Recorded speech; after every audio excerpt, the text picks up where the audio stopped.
It's here. Live on WRJW and online at WRJWradio.com and on our WRJW app. Picayune Memorial High School, Maroon Tide football. Tide roll.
Good evening and welcome to the Popeyes Campers and Cars pregame show. I'm Tommy Upton along with Jake Feely. Donna Balch is down on the sideline tonight, and Mr. Kevin Weiss is manning the video camera. I want to welcome you to Lee Triplett Stadium, Reiser Medical Field, where the Picayune Maroon Tide is going to take on tonight the visiting George County Rebels in the first round of this year's 6A South playoffs.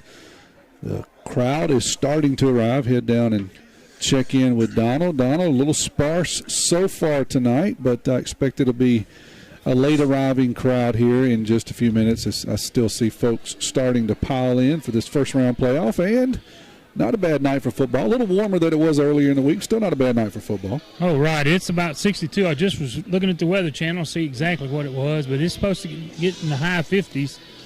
But right now it's 62 degrees, so that's good football weather, especially for guys my size, right, guys? That's right. Coach Cody calls it big boy weather. It's starting to get big boy weather. You need one if you ain't got one, right?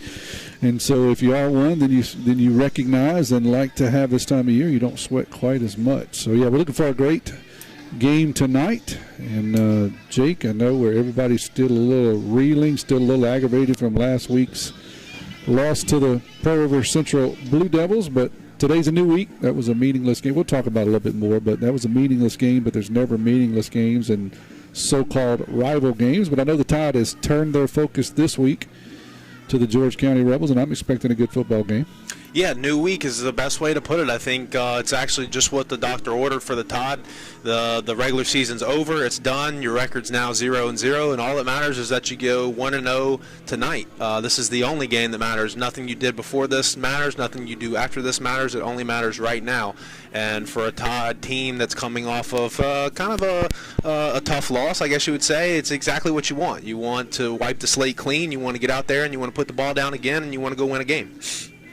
So we'll remind you tonight that our guest on the Metal Building Supply halftime show is a 2-for-1. You get Miss Jessica Smith and Caroline Nicholson. They'll be talking about the cheerleaders here at Picayune Memorial High School who had a really interesting and good week. We'll let them talk about that here coming up at halftime. We'll have the Paul's Pastry Shop trivia question at the end of the first quarter, somewhere in the start of the second quarter. We'll give you that information later. At 10 p.m., stay tuned right here on WRJW for Friday Night Under the Lights. Russ Robertson, Reed Vance, George Broadstreet, and Chris Saxton will be manning the phone lines, and I'll be calling in around 10:15 tonight, giving an update on tonight's game. So make sure you stay tuned for that. And then before that, we'll have the Moore Chiropractic Clinic post-game show. So lots of stuff coming up. And along the way, we'll also have a good football game, I am sure. You're listening to the Popeyes Campers and Cars pregame show on WRJW, 106.9 FM and 1320 AM. Also available via the WRJW smartphone app and WRJWradio.com. You can catch us on the video stream tonight at PMHS Sports. That's our YouTube channel. I think we're also streaming on NFHS tonight. So lots of ways to consume tonight's football game. And we are glad that you chose to spend it with us. We'll be back here in just a minute with after a word from Popeyes Campers and Cars. Hey friends, when you buy a new trailer or fifth wheel from Pawpaw's Campers in Picayune this month, they'll throw in the hitch. Any new 2025 or 2026 trailer or fifth wheel will come with a free hitch and free installation. Just go to pawpawsniceprice.com to see their entire inventory or call them toll free 800-728-2267. Pawpaw's Campers in Picayune, home of the free hitch. We're not that far from where you are. Cody, you said it before, Fat Boy Weather's back. Fat Boy Weather. Scary, I love it. Look, last 2 days, it's been nice coming back home. And, obviously, I'm trying to keep my hygiene up. I didn't really there wasn't no sweating going on. There wasn't no sweat stains coming off my shirts. But no, it's nice. I love it. It's the crispness kind of get everybody a little pep in everybody's step. They do. Let's look back to the game this past Thursday night. You got to give credit to them. They made some big plays. We had our chances. It just didn't go our way. No, you know what? They took full advantage of, they played harder than we did. That's just the bottom line is. And, we got down 21-0. It's kind of hard to come back with 21-0, but I'm proud of the way my kids fought back to get it back to even. Just in the end, we didn't make enough plays, and they came away with the win. But hey, hats off to them. They got the win. But hopefully we learn from it. That's what you got to do from losses. You got to learn from them, and we're into a new season now. I want to go back and just talk about the effort you got from Nolan Wilson. 11 tackles, 3 TFLs, I think 2 sacks. What an effort for him. The young man's a phenomenal football player. Yeah, he is, and it's because he's got such a high motor.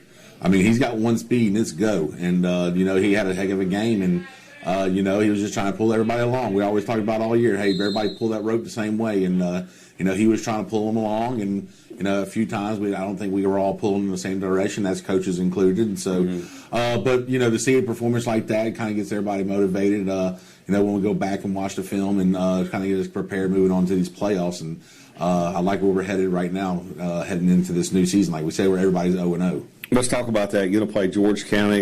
They've had some guys out. They're getting a few of those guys back. Those can be dangerous football teams this time of year. Dangerous football teams. Like we said, everybody preaches it. There's 16 teams left in 6A in Mississippi, and everybody's – what you've done in the past is the past. It doesn't matter. Everybody's off to a new record, 0-0. It's do or die, win or go home. And, so George County, they've changed a few things up offensively of what they've done in the past. Obviously, not without Deuce Knight and a couple of those stud receivers they have, but they do have one great running back, the Gaucher kid.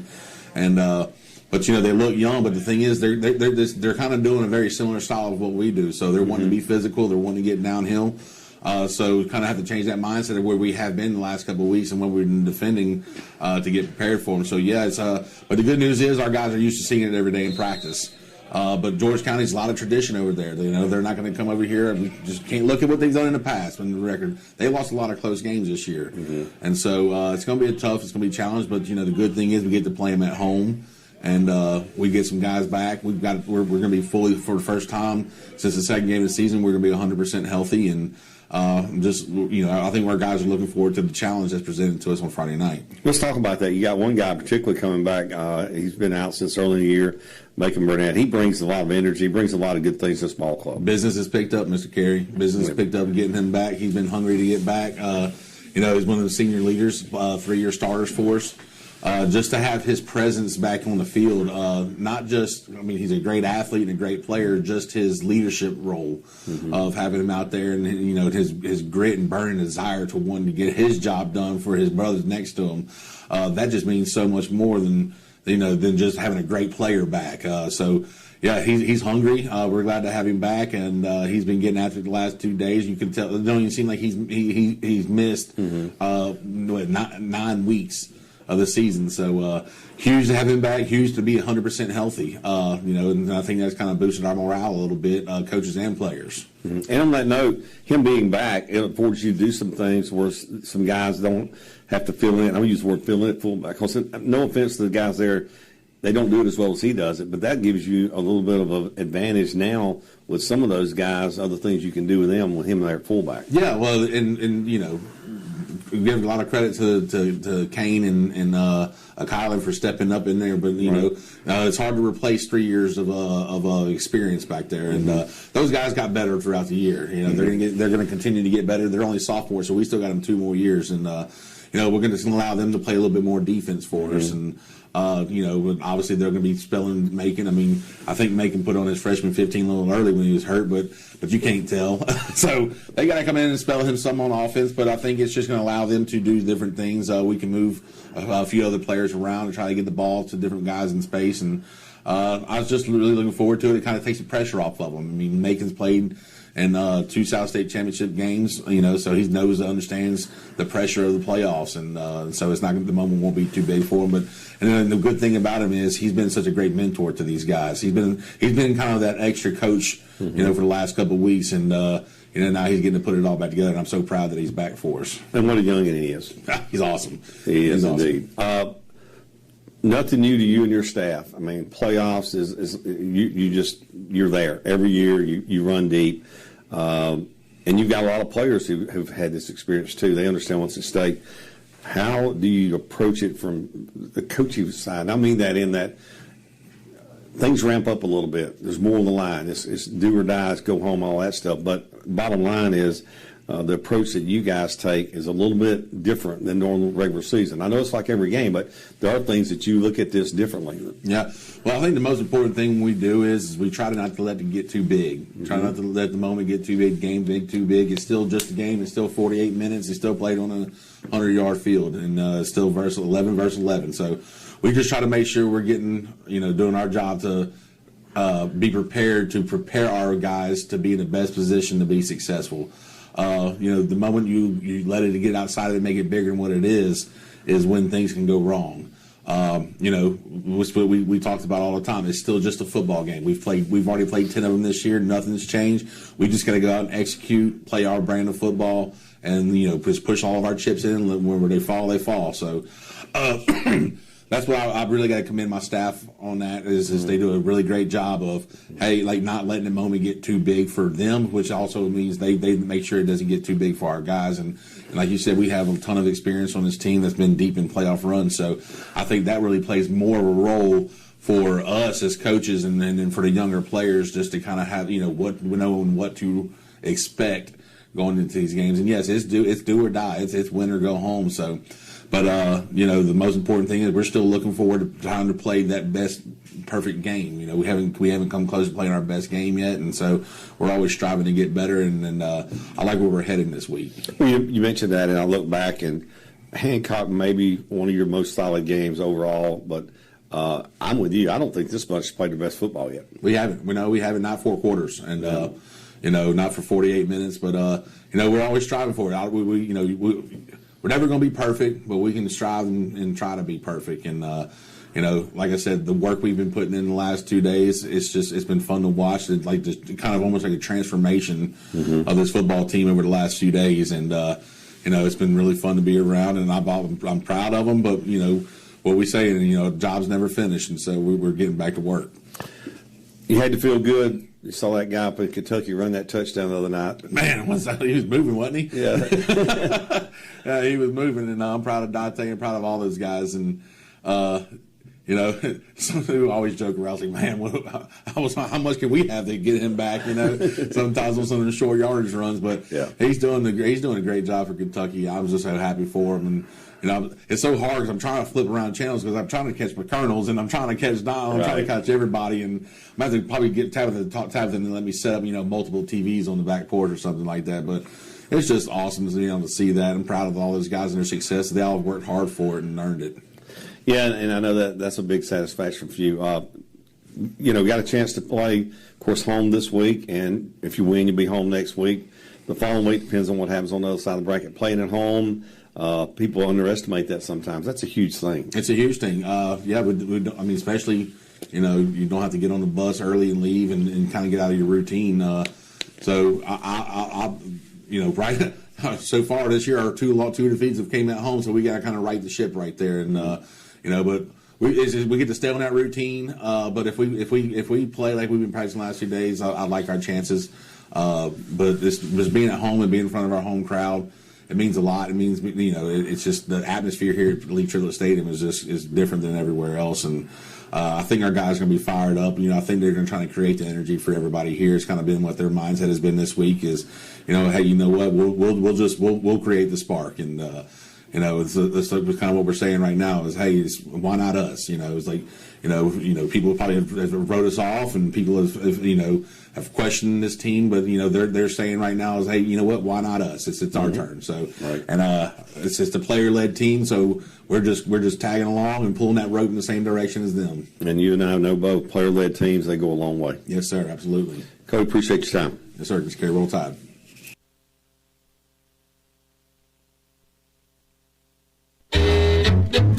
Pawpaw's Campers in Picayune. We're not that far from where you are. If you're looking for a new or used trailer, fifth wheel, or motorhome, make that short drive to Picayune. You'll be glad you did. Or just browse our website, pawpawsniceprice.com. That's pawpawsniceprice.com, or call toll-free 800-728-2267. Pawpaw's Campers in Picayune. Having fun, selling fun. Come and see us. That's a good RV, Pawpaw.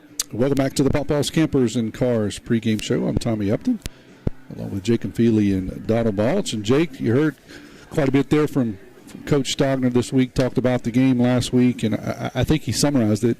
Pearl River Central just made the plays. Picayune couldn't make the plays. I don't want to live too much in the past, but we do want to kind of talk about that game just a little bit. And, PRC, give credit to them. They made plays when Picayune could. Give credit to Picayune for coming out in the second half, making some adjustments, fighting back and getting back in the football game. Ultimately just couldn't make a play or two when it mattered. So, certainly give credit where credit is due, but I like the way Coach Stogner kind of ended that, saying that what you hope for is you learn from that loss, right? It's a tough loss. You hate to lose to your rival no matter what the team is, but also something that you can learn from and carry into this first round of the playoffs. Yeah, and my takeaway is, and you kind of hit on it, it's like, give credit to the Tide for coming out in the second half and playing hard. All right, that's kind of a backhanded compliment, because what that tells me is in the first half we didn't play very well, and we've kind of gotten away with that throughout this season. And to be fair, we did it last year as well. It's kind of been our MO, where it's like, okay, we come out in the first half and we're asleep at the wheel and we dig ourselves a hole, and then we're having to battle back in the second half. And you can only do that so many times before it starts to bite you a little bit in the butt. And that's what happened last week. You get down and you give a team like Pearl River Central, they came in, they were ready to play hard, they punched us in the mouth, and then you give them all that early momentum, and it's a constant uphill climb of, one, you're trying to get the momentum back, two, you're trying to get the scoreboard even. And so I think if you take anything away in terms of a learning lesson from last week, it's that we want to come out, we want to start fast, we want to get ourselves in front of the scoreboard, in front of the chains, all that good stuff, to where it's more of a uphill climb for the other team and not so much us. One, just because offensively we're not really built to be coming back from double-digit deficits, 3-possession games. It's just not how we're built to play the game. We're built to kind of get a lead, and then we take over the game and we run the clock out and all that good stuff. So, yeah, I think the lesson there is, let's come out and let's play our best half in the first half, and not so much in the second half. Because if you look at that second half, we won the second half. It was 14-7. Right. If the only score we kept was second half, we won the game. It was 14-7. The problem is it was 21-0 in the first half, and so if you do the math there, it doesn't work in your favor. So yeah, I think the learning lesson is, come out and you have a better first half, and then you see where you're at halftime. I think they played harder than us. I don't think it was really much strategy. I don't think it was X's and O's much at all. I think they just kind of played harder than we did. So, yeah, turning the page going into this week, man. I hope we come out with a little bit of fire under us. I always say you need a couple of tough losses in the regular season to kind of wake you up and kind of bring you back down to reality. My senior year, we played on an undefeated team. We never tasted the loss. We never had that kind of learning lesson at all. Versus in my junior year, when we won state, we took a tough loss in the regular season, and it kind of wakes you up and brings you back to reality. So hopefully that's what it was for the Tide. I think they have a very manageable game this week. It's going to look completely different than the game did last week. In fact, if you're watching, there's going to be two teams wearing maroon. They're going to both come out in I formation. They're both going to try to run the ball, so you got to pay very close attention to who's on offense and who's on defense. There you go. Good transition into this week. So what's the keys of this week? You kind of set it up right there. George County is a completely different team than last week at Pearl River Central, and quite frankly, a lot of the teams that we played this year, although there may be similarities with one or two. But what are you looking for with George County here tonight? Well, they're going to try and play possession football. They're going to be more conservative on the play calling. They're going to run a lot of tight stuff, so a lot of like unbalanced line, I formation. They're not going to throw the ball a lot. It's going to look very similar to what the Todd's going to do. So I think if you're the Maroon Tide, especially on defense, you've got to come out early. You've got to be physical. It's going to be a physical football game. The game is going to be won in the trenches. It's going to be dirty, and you've got to be willing to step up to that challenge. You've got to be willing to be more physical than they are, because that's what they're looking to do. They're looking to shove the ball down your throat, and you can't let them do that. You heard it here. We'll step away as they're having a ceremony out on the field for remembering of our veterans, and so we'll step away here for about 30-second break. We come back, we'll get Donald's thoughts, and then we'll be ready for some pregame here and looking forward to a coin toss. You're listening to the Pawpaws Campers and Cars pregame show here on WRJW. Hey friends, when you buy a new trailer or fifth wheel from Pawpaws Campers in Picayune this month, they'll throw in the hitch. Any new 2025 or 2026 trailer or fifth wheel will come with a free hitch and free installation. Just go to pawpawsniceprice.com to see their entire inventory or call them toll free 800-728-2267. Pawpaws Campers in Picayune, home of the free hitch. We're not that far from where you are. That's a good RV, Pawpaw. Back here at Lee Triplett Stadium, Riser Medical Field, home of the Picayune Maroon Tide. We're getting ready for the first game of the playoffs tonight, first round of the playoff, I should say. As Picayune will take on George County. Jake, I think you got a bracket. Maybe tell us a little bit about some of the other games, what the 6A South looks like. Some folks may not have social media. I know it was shared millions of times this week on social media, but for those who don't, maybe set up the South, what the South looks like in 6A. Yeah, so we'll start on our side of the bracket. Obviously tonight, your Maroon Tide plays George County, and then the other side of our bracket would be West Jones and Hancock. So the winner of West Jones and Hancock will go on to play the winner of tonight's game, Picayune versus George County. On the top half of the bracket, you have Pascagoula playing Terry, and then you have Hattiesburg playing the aforementioned Pearl River Central Blue Devils. So the winner of those two games, whether it be Hattiesburg and PRC, and then Pascagoula and Terry, will go on to play each other in the second round of the playoffs as well. So we're on the side with West Jones and Hancock. A West Jones team that I don't want to look too far ahead. Sorry, I'm getting ahead of myself a little bit. But West Jones and Hancock, we're familiar with Hancock. West Jones is going to be a very much a spread them out type of athletic type of team. And then I'm very interested to see what happens on the top side of that bracket, because as Cody kind of or Kerry kind of alluded to in the interview, the pregame interview, if Hattiesburg can win out and Picayune wins out that last game, we would have to travel. However, if Hattiesburg at some point slips and falls, and Picayune can continue to win, Picayune would host all three games, which would be huge. A lot of football between now and then, but that's how it would shake out over the next 3 weeks. We come back, we'll be getting ready for our coin toss, and we'll head down to Donald and get his thoughts here on tonight's game. Pawpaws Campers in Picayune. We're not that far from where you are. If you're looking for a new or used trailer, fifth wheel, or motorhome, make that short drive to Picayune. You'll be glad you did. Or just browse our website, pawpawsniceprice.com. That's pawpawsniceprice.com, or call toll-free 800-728-2267. Pawpaws Campers in Picayune. Having fun, selling fun. Come and see us. That's a good RV, Pawpaw. Donald, head down to you here. Just get your initial thoughts on what it looks like. I know you're getting ready for the coin toss. It'll be sponsored by Traffic Jams. But before we do that, kind of initial thoughts. What are you expecting the Tide to do tonight? How do you think they're going to rebound from last week's loss? We've said it before, guys, about two running teams against each other like this. It could be a short ball game. And, it's going to be key to get some stops against George County and us continue to drive and score. I believe the punting game is going to be a big difference maker tonight, because, last week, man, when Nolan Wilson booted the ball at 70-yard punt, and I don't remember, 50-something yard punt, they some pretty big old punts, and those could be a big difference maker for our offense and defensive teams. Absolutely, it will be. Hey, tonight's coin toss is brought to you by Traffic Jams. For all your car and audio security system needs, go see Cole and his experienced team at Traffic Jams, located on 422 Highway 11 North Picayune, across from the Amtrak station. Thank you, Cole and the crew at Traffic Jams for sponsoring our coin toss. Let's step away and hear from Cole, and we'll be back. Donald will give us an update on tonight's coin toss results. When you need audio or lighting for your vehicle, your off-road adventure machine, or your boat, trust the name and people who have been the go-to place in Picayune for over a decade. Traffic Jams has demonstrated their expertise since 2008, and people keep coming back because they trust them. Why gamble with other places that do audio, sound systems, and lighting as just another job, when you can go to the experts who know the importance of every detail and every customer's request? Cole and the crew will take care of you. Don't put yourself in a jam. Go to Traffic Jams and be assured your expectations, your vision, the way you may want to see it and hear it, are put in place. Traffic Jams is also the place when your ride's appearance and upholstery needs a little touch of excellence, a little shine to make it fine. Then call 601-889-9570 or stop by 201 Highway 11 South in Picayune. Come on over to great products installed by great people at Traffic Jams in Picayune. Traffic Jams, now offering window tint.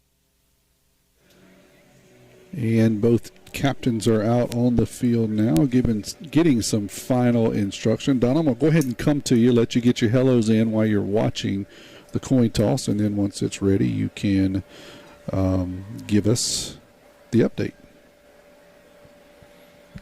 All right, I'm going to give a shout-out to my brother, Tom, and my mother-in-law, Faye Martis.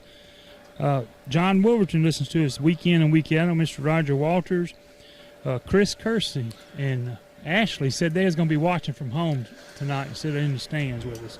All right. And also the coin toss is Picayune wins, and they're going to receive, and they're going to kick towards the clock. George County will be kicking towards the clock, which will be right to left, which is normally left to right for us. Gotcha. Thank you.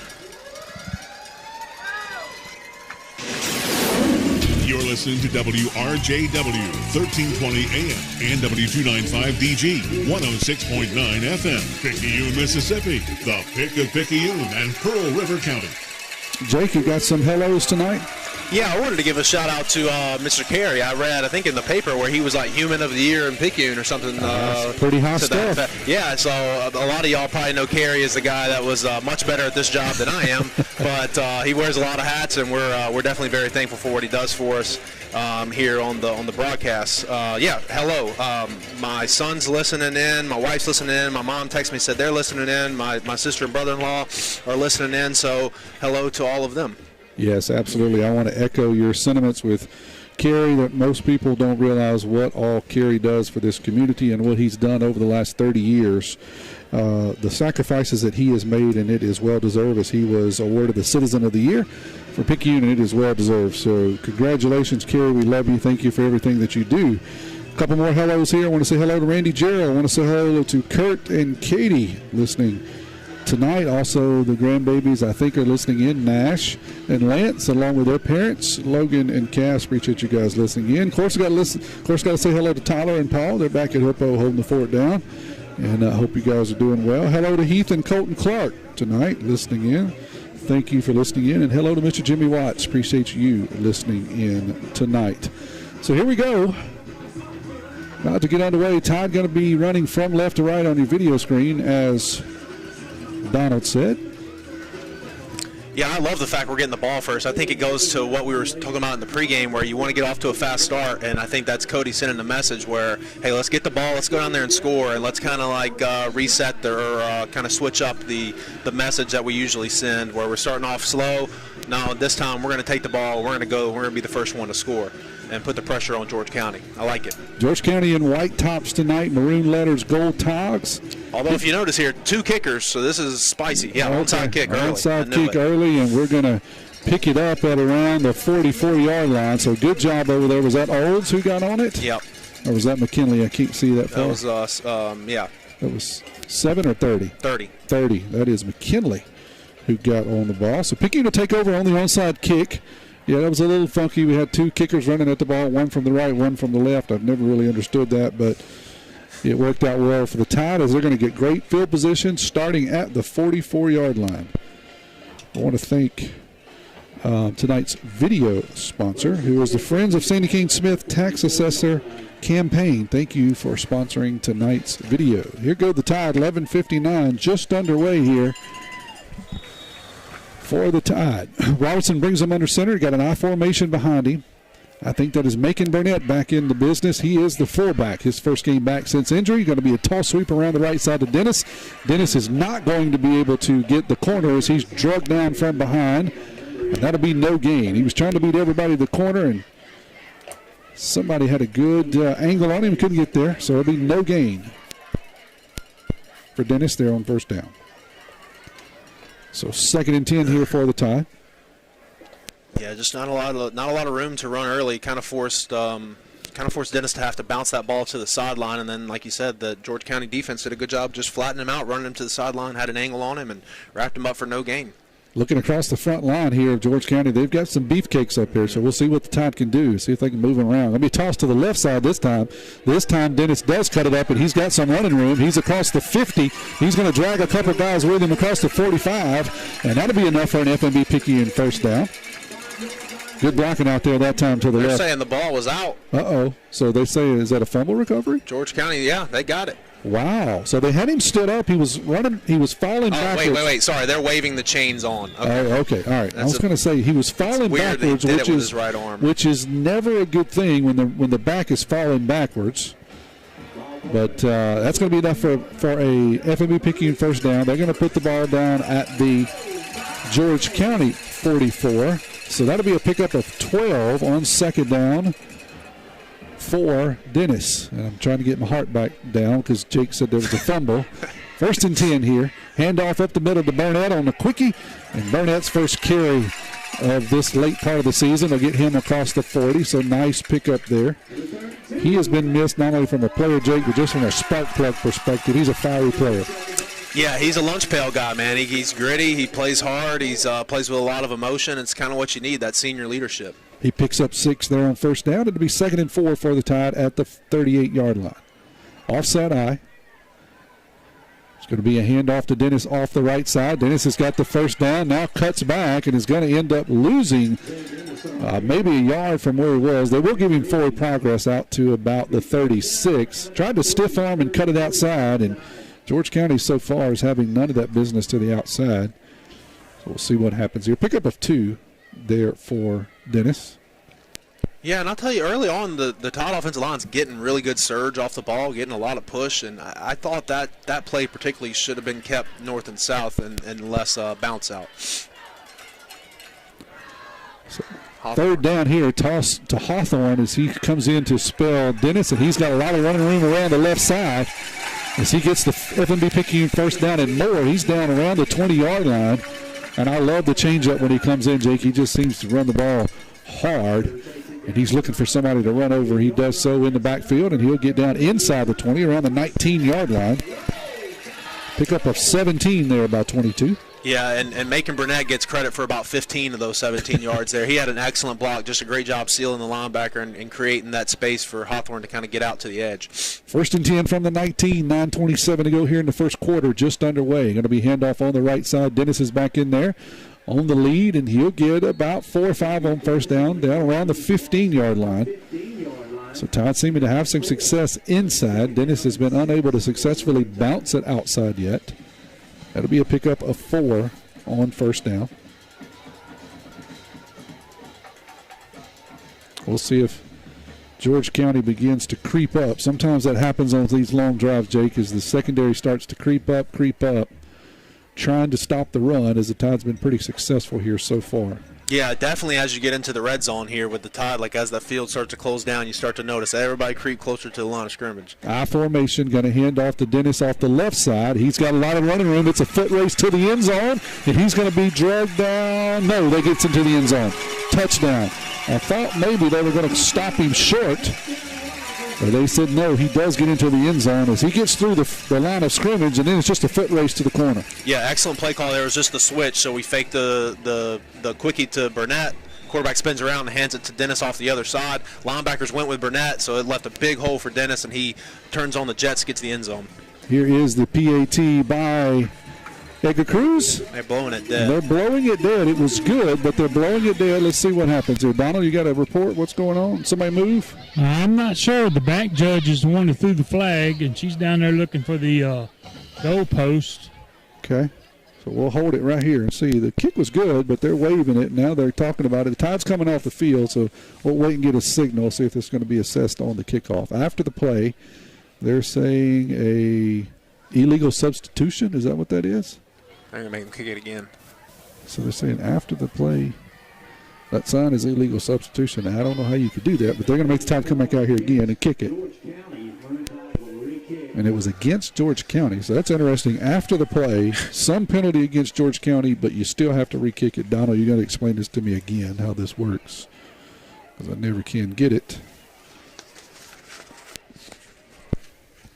So Cruz is going to do it again.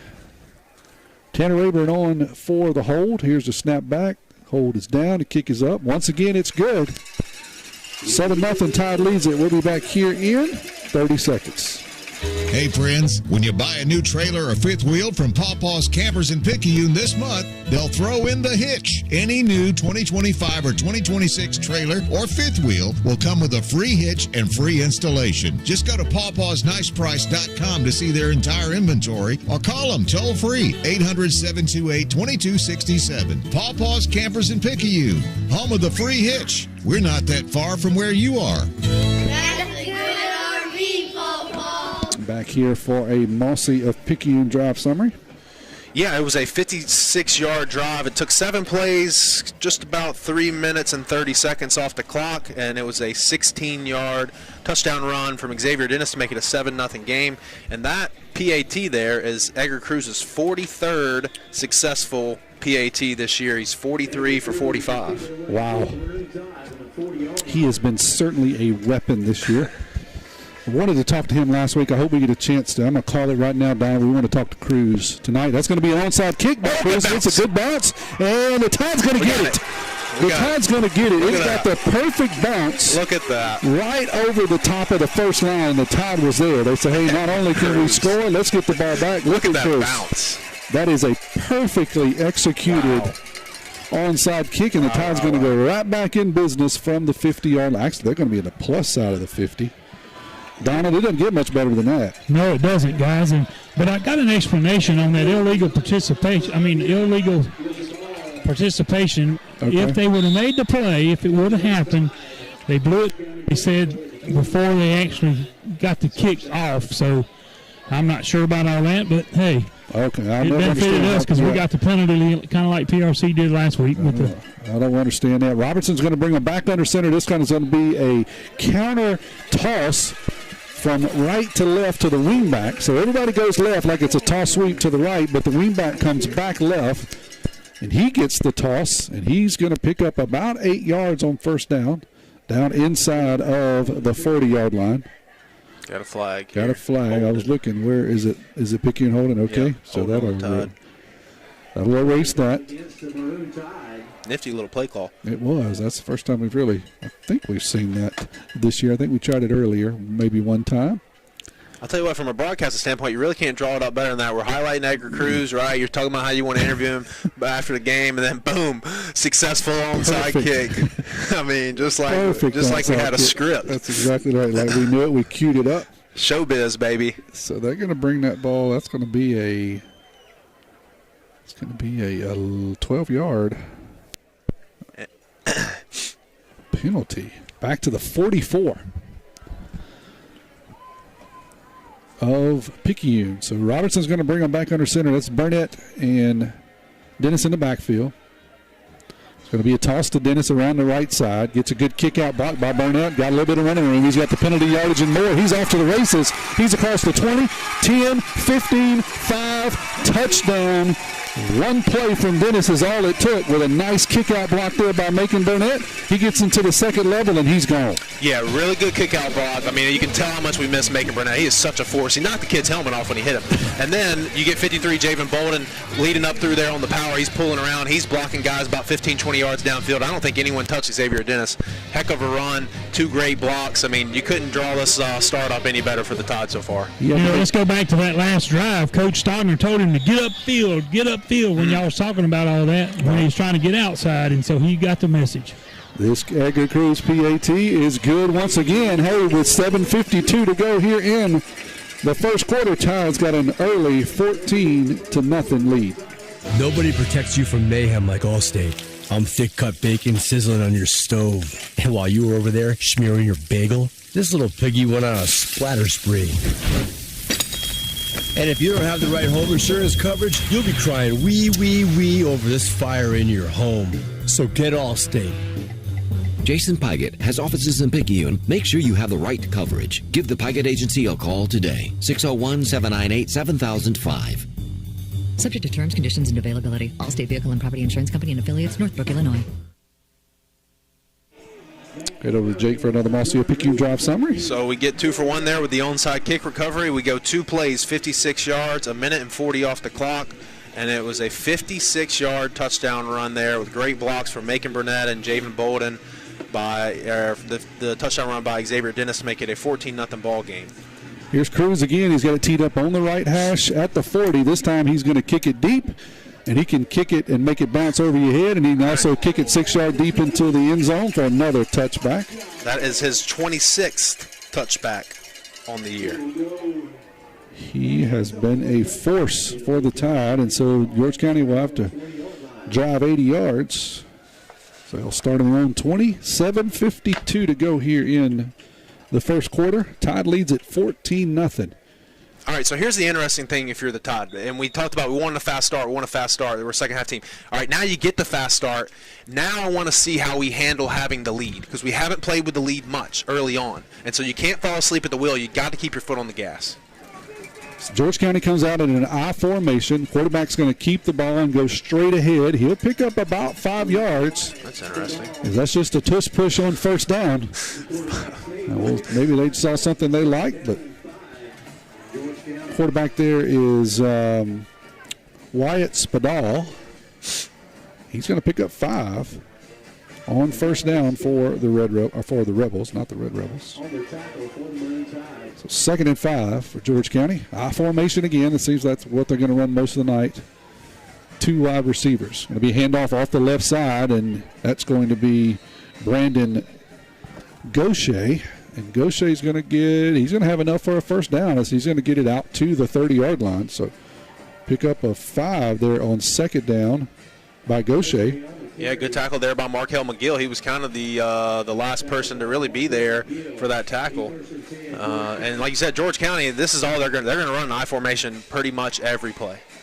So here it is again, under center for the Tide. It's going to be a quickie to the fullback, and he's going to go nowhere as he meets. Who is that? Is that Scott? Yeah, that's number 12. That's Scott, right? Yep, Amari Scott stood him up at the line of scrimmage. Actually, they're going to say he lost a yard. So that's the fullback. I believe that is Riley. Let me check his number. I think it's 16. Donald, can you tell me if that's the fullback number 16? Here it is, I formation again. This time, quarterback's going to take a look and to the sideline, see if he's going to change the play. 2nd and 11 here, clock running, 6:26 to go. Here's a snap, going to be a handoff to the fullback off the right side. He'll get about 3. Get you that number. Yeah, but it's 46. 46, thank you. That's the fullback, 46. That's Easton Howell. Thank you for that, Donald. So he'll get out to the 34-yard line, pick up a 5 there.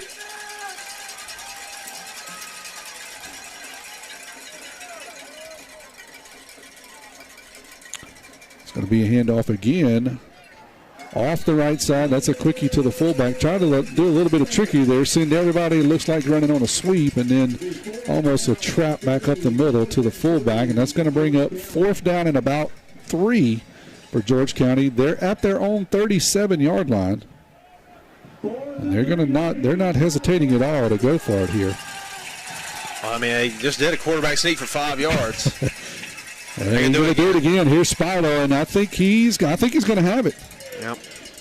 So Wyatt Spidall is going to go straight ahead again. He needed 3, he got it. He's going to just touch the 40-yard line, and that's all he needed. So two quarterback sneaks there for the junior signal caller, and he'll get the ball out to the 40. That's enough for a first down. Complete ground attack so far here. Clock still running, 5:06. Ball's at the 40 of George County. Handoff off the left side to the fullback. He'll get about 3. So the only thing they're missing is a toss sweep, Jake. They got the quickie down pat. Pick up a 4 there on first down. Yeah, it's nothing flashy for George County. It's going to be in fact, I was watching film earlier today, and I seen him keep running I formation. I thought I was having a stroke. I didn't know what was happening. I was like, that's I formation every play. And this is what they do. I mean, this is it. 2nd and 6 for the Rebels. Wants to throw the football. Spidell's looking down, looking, throws it over the head of the intended receiver. Tried to hit the wingback, sneak him out into the right flat. Probably had a step on the defender, but ball was overthrown just a little bit. Yeah, and that was a great job in coverage, one, from Fortenberry out wide. He's running with his man, doesn't have his eyes in the backfield at all. And then Brody Kirkland covering the wingback out there in the flat. It was just really good coverage. There really wasn't anywhere to go with that ball. And that's a credit to this Tide defense early on, because it's easy to get your eyes in the backfield against an offense like this. And they come out and they want to throw the ball, and now all of a sudden people are running wide open, and that just wasn't the case. Looks like there's going to be a timeout here. We'll take it with them. We'll be back here in 30 seconds. Looking for a gym to help you become a healthier you? The gym at Picayune is the place to be with its large open facility, modern equipment, and knowledgeable staff led by owner and operator Edgar Woods. The gym at Picayune offers a variety of workouts and classes to meet your specific needs with 24/7 access. The gym accepts silver sneakers, which is available at no cost for adults 65 plus through select Medicare plans. More space, more equipment, more growth. The gym at Picayune. Head down to Donald. I got a meeting of the minds with all of the officials. You have any idea what's going on? Yes, I do. Play clock problems, guys. See, Okay. right now, well, the play clock on to our left a while ago was at 36 seconds, and the one on my right was at 20 seconds. And so they're not matching up all the time. So that's what they're doing. Trying to get the back judge to keep the play clock on the field.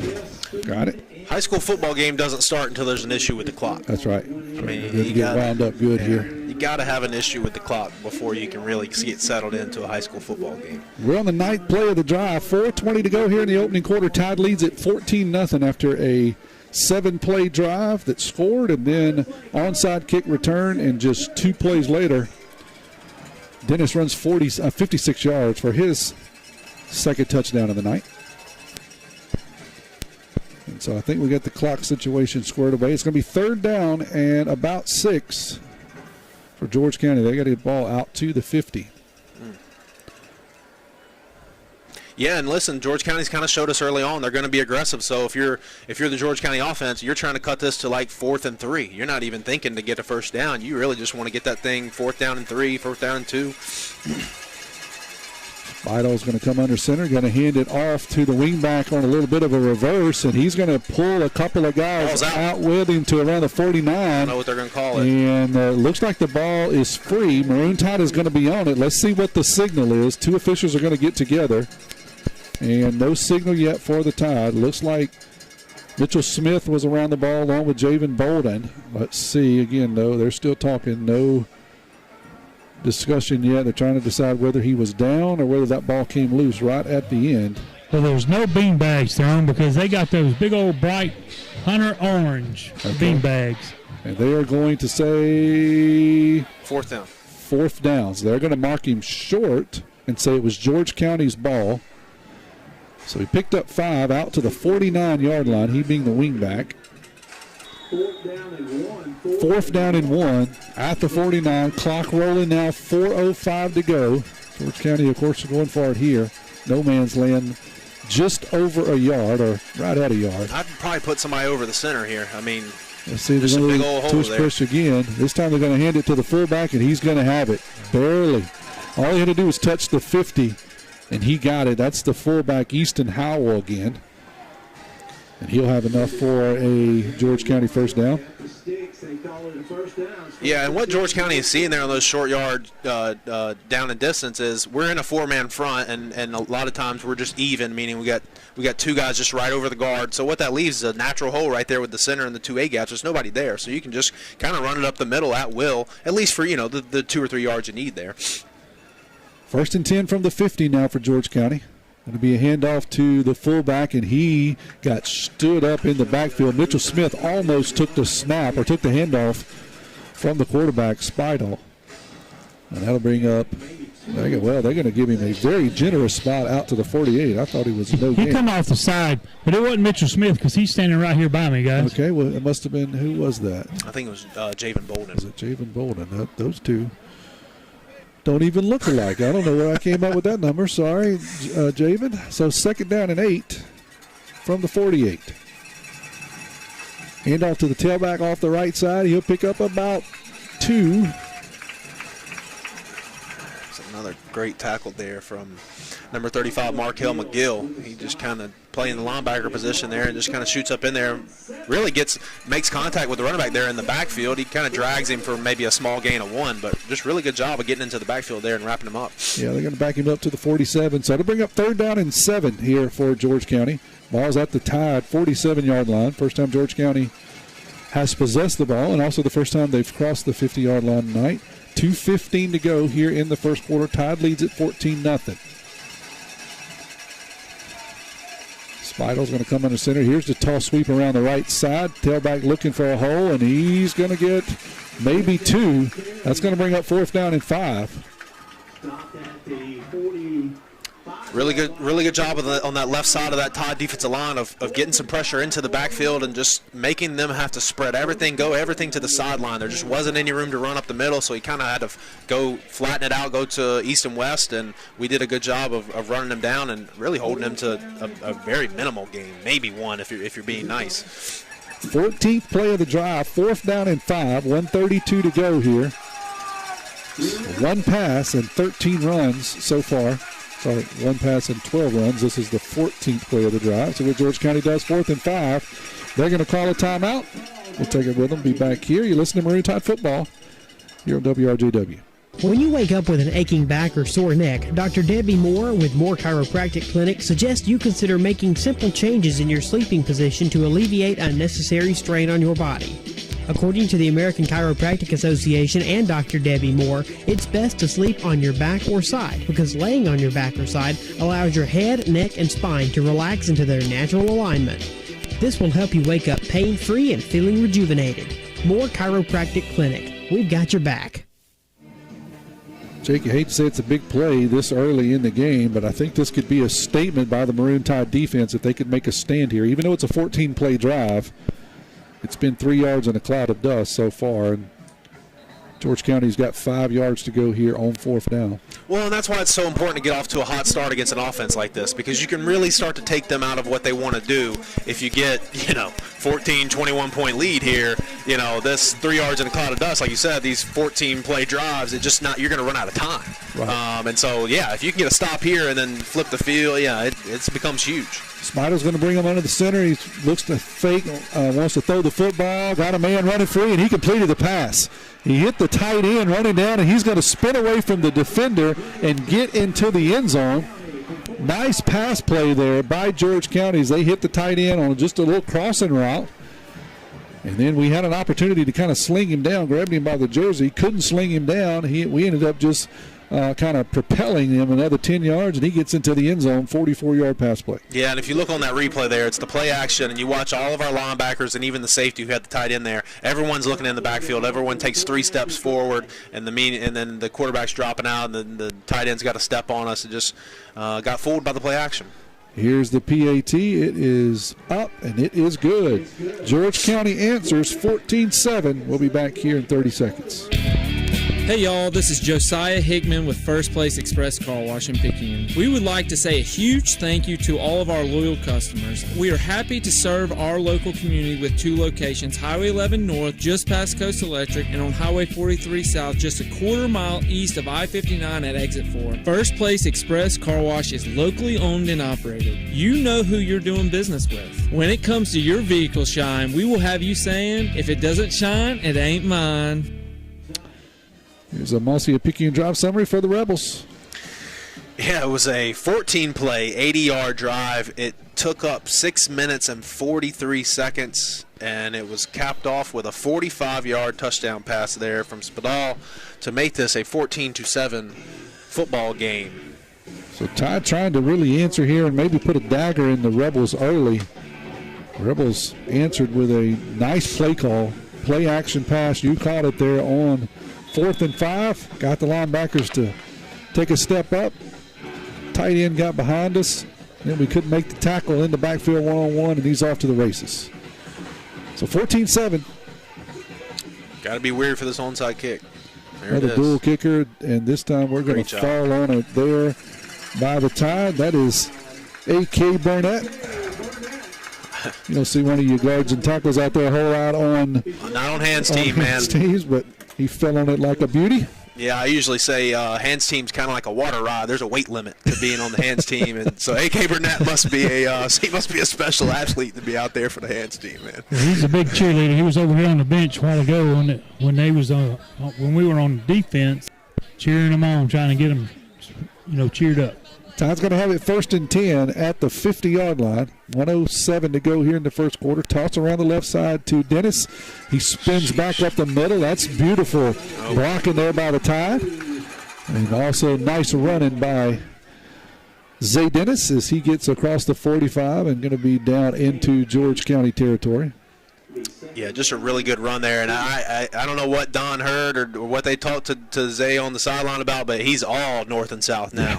There's no running towards the sideline anymore. He cut that ball up and got inside, and you see the fruits of that labor there with the 9-yard pickup. He just got the message. That's what it was. There you go. He just didn't get it here. Macon Burnett's in the backfield along with Dennis. Going to be a handoff to Burnett, and he will get across the 40. That'll be enough for a first down. Got to feed the fullback every now and then, and Burnett's good for 2 yards. That'll be an F&B Picayune first down. We're there, Picayune Maroon Tide Proud. Stop by the main branch at 121 East Canal Street for all your banking needs. And I think that might do it for the first quarter. We'll see if the Tide decides to run another play. Actually, they're talking. Is there a flag down there, Donald? Waving it off. Waving it off. Okay. I saw everybody huddled up. So no flag on the play. That's enough for an FNB Picayune first down. Well, yeah, okay. Now they're moving them. So 32 will add 2 to his total tonight. We'll get a total here in just a few minutes. He's definitely going to let the clock run out. All right, let's go ahead and get a jump on him. Tide leads it after 1, 14-7.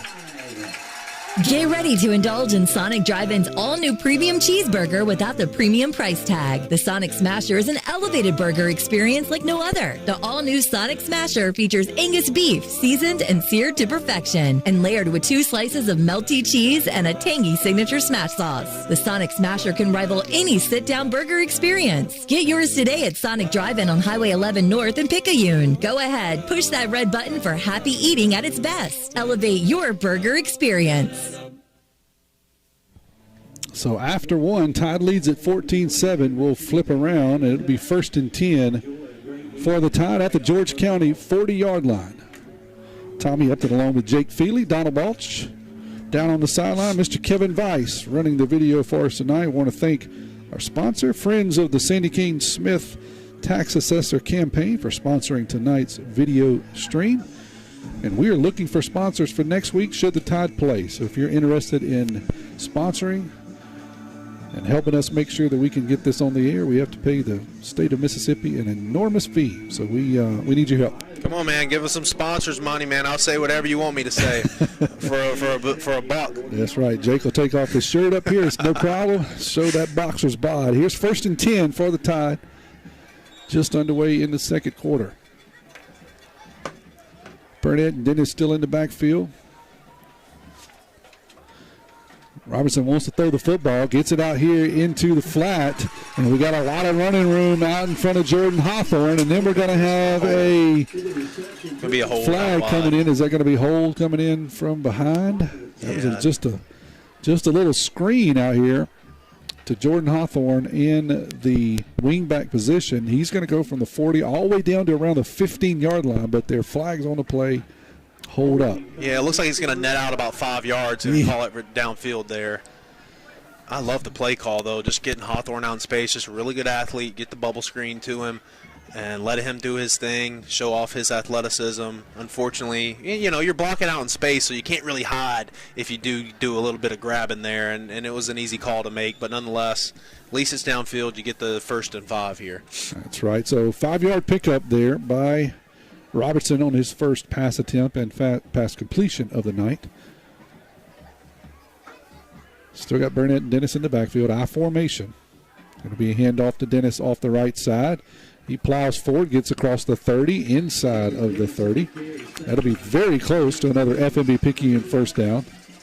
Tide seemingly, they struggled a bit on the first drive, but since then they've been able to find some holes and kind of been able to run the ball at will. That is enough for another FMB Picayune first down. 6-yard pickup there by Dennis. Let's head over to Jake and let's get a yardage update sponsored by Deanna Hunt with the Smith Group Realty, 601-273-1351. Yeah, it's a timely one because that run right there put Xavier Dennis at 105 yards, so he has passed 100 yards early in this game. Yeah, a wing back reverse this time to Hawthorne. He's got a little bit of running room across the 20, across the 15. He's going to be down very close to the 10-yard line. And that'll be another FMB Picayune first down. Checking savings, loans, mortgages. If you need it, they got it. FMB Picayune, your hometown bank. Let's see exactly where they lay this down. They're going to lay it down at the 11. So that's an 18-yard pickup there on the wingback reverse to Hawthorne. Clock still rolling here. 10:33 to go in the second quarter. Tide leads at 14-7, knocking on the door here at the 11. Going to be a handoff to Burnett off the right side, and he'll go nowhere. He gets stood up at the line of scrimmage. Good penetration there by the Rebels. In the middle there, maybe a yard. It'll be 2nd and 10. Be 2nd down.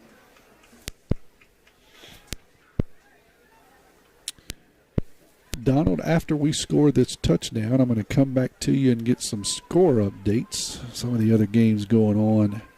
Playoff games going on. Get you queued up for that. I'm calling it. It's going to be a handoff to Dennis off the left side, and there is the touchdown that I called. Dennis goes untouched into the end zone. They go weak side there, Jake, and that looked pretty easy. Yeah, you're exactly right. You go off to the weak side. You kind of send the fullback to the other way. George County just didn't have the manpower over there. I don't know if anyone touched him. Beautiful run. He's already got 3 tonight. Hitting on all cylinders. I mean, ever since they gave him the pet talk over here on the sideline, he's really been aggressive. He's really been downhill, and it's been fun to watch so far. Cruz is on for the PA-10 out of the hold of Rayburn. It is good. 21-7 is the score. We'll see you back here in 30.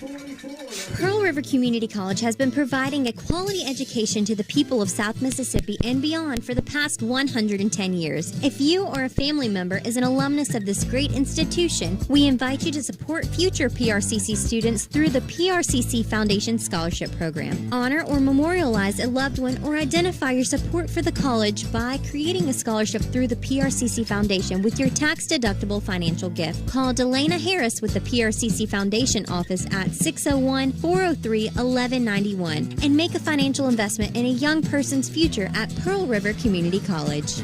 Head to Jake for another Mossy Picayune drive summary. Yeah, it was a 7-play, 50-yard drive. It took 3 minutes and 47 seconds off the clock, and it was the 11-yard touchdown run from Dennis, his 3rd of the night, to make this a 21-7 football game. Tide's going to be kicking off this time, going from right to left. Cruz likes it on the right hash mark. That's generally where he tees it up, so he'll be the furthest away from us. This time he is going to kick it deep, and it's going to be taken 1 yard deep into the end zone, and that is yet another touchback by Edgar Cruz.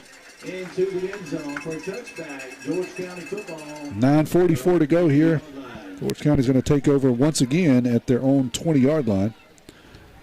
Last time they went 14 plays in 6 minutes and 43 seconds. Donald, you got some scores for us. Yes, I do. Hattiesburg just went up 13-0 over Pearl Central. Gulfport over Northwest Rankin, 14-0. Pascagoula's up on Terry, 10-0. Interesting. And then Poplarville is up 14-7. No, down 14-7 against Force. They just scored again. Okay. Spidel is going to hand off the left side to his running back. That is Keon Riley. And Jake, you missed it. You said they were going to run I formation. This time they had a single back. So we'll see.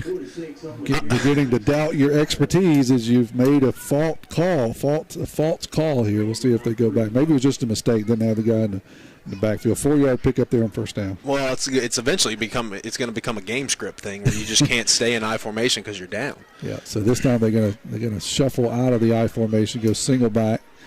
Wants to throw the football, throws it across the middle, and that is almost intercepted by the Tide. Yep. That is Markel McGill, and he made a great play. Go ahead and describe it, Jake. He's been all over the field tonight so far. I mean, he's got multiple tackles in the backfield, and then right there, like you said, he doesn't get fooled on the play-action pass. He sticks with his man, and he just takes the inside there on that pass and knocks it away. Probably could have picked it off if he had just an extra step on him, but nonetheless, really good defensive play there to knock that ball away. 3rd and about 6. We'll call it officially here for George County. I formation again. Going to be a handoff to the tailback off the left side. He's going to pick up about 6. He's going to get across the 30. They're going to give him. Thought maybe they were going to get him a little short, but no, he gets across the 30, and that'll be enough for a first down. Moves it out from the first down. So 7-yard pickup there by George County on 3rd and 6. Put the ball at the 31. 8:49 to go here in the second quarter. Tide leads it 21-7.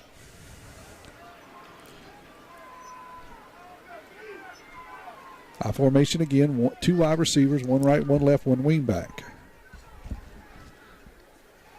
Spidell wants to throw the football again, throws it across the middle, and completes the pass again.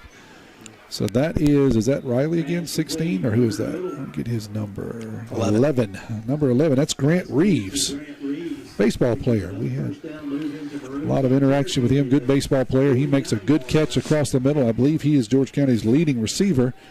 And he's going to get the ball all the way out to the 51-yard line. So that'll be, the 49-yard line. There's no such thing as 51. That'll be a 20-yard reception.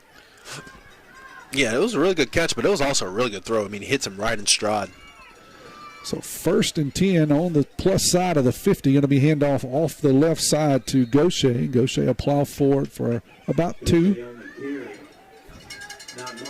Yeah, not much there. It was Colin Igana kind of fighting off the block on the inside. He gets down towards his feet, and Brody Kirkland comes in, helps him clean it up. So, that's a big there for the Tide on first down. You really want to kind of get George County to get into some of these longer down and distances, especially later on in the chains here. 2nd and 8 for the Rebels.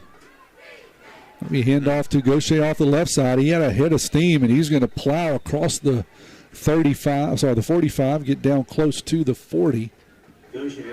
So that'll bring up 3rd and short here for the Rebels. Clock rolling, 7:20 to go. Yeah, and George County doing a really good job of mixing things up. So they'll try and hit you in the A-gaps there, just right behind the center. And then when you start to pinch a little bit to take away that A-gap, now they bounce it out towards the B-gap and hit you on the outside there. 3rd and 2 here for the Rebels.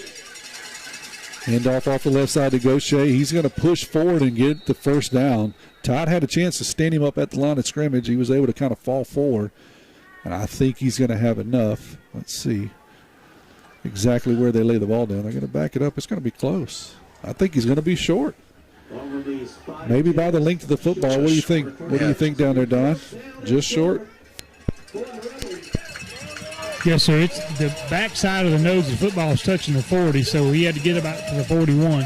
So less than a yard here on 4th down. Here's the tush push straight ahead by Spidel, and he's got the first down and more. Spidal, I should say. I don't want to say his name wrong. Spidal is going to get about 4 yards out to the 45, so that's been one of their most successful plays of the night.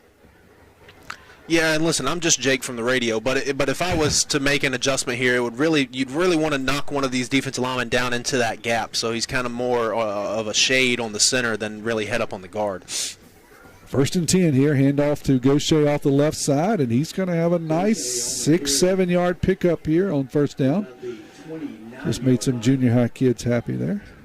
Next at the 29-yard line. That's just right behind the center, and it's going to continue to be there if you play these head-up two techniques on the defensive tackles.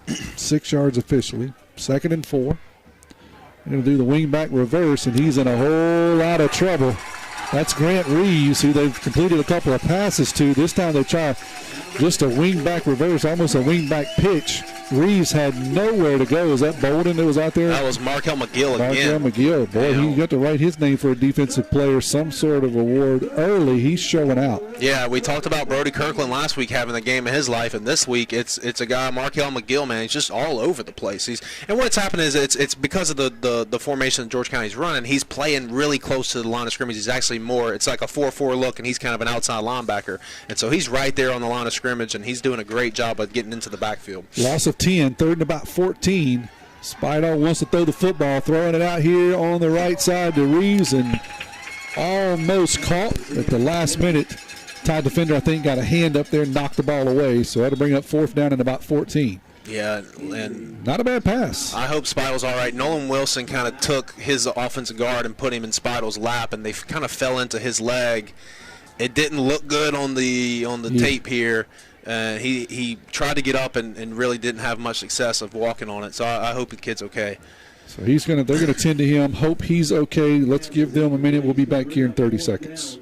Thanksgiving is upon us, and it's time to make that call to Paul's Pastry Shop in Picayune and let them do your cooking. Paul's home-cooked Thanksgiving dinner includes baked turkey or ham, cornbread dressing, giblet gravy, cranberry sauce, rolls, 2 vegetables, 1 casserole, 1 salad and dessert, all for $165. Hurry and place your order by November 19th, and your Thanksgiving dinner will be ready for pickup just in time for your guests. Paul's Pastry Shop in the Top of the Hill Shopping Center, number 1 Sycamore Road in Picayune. Call 610-798-7457.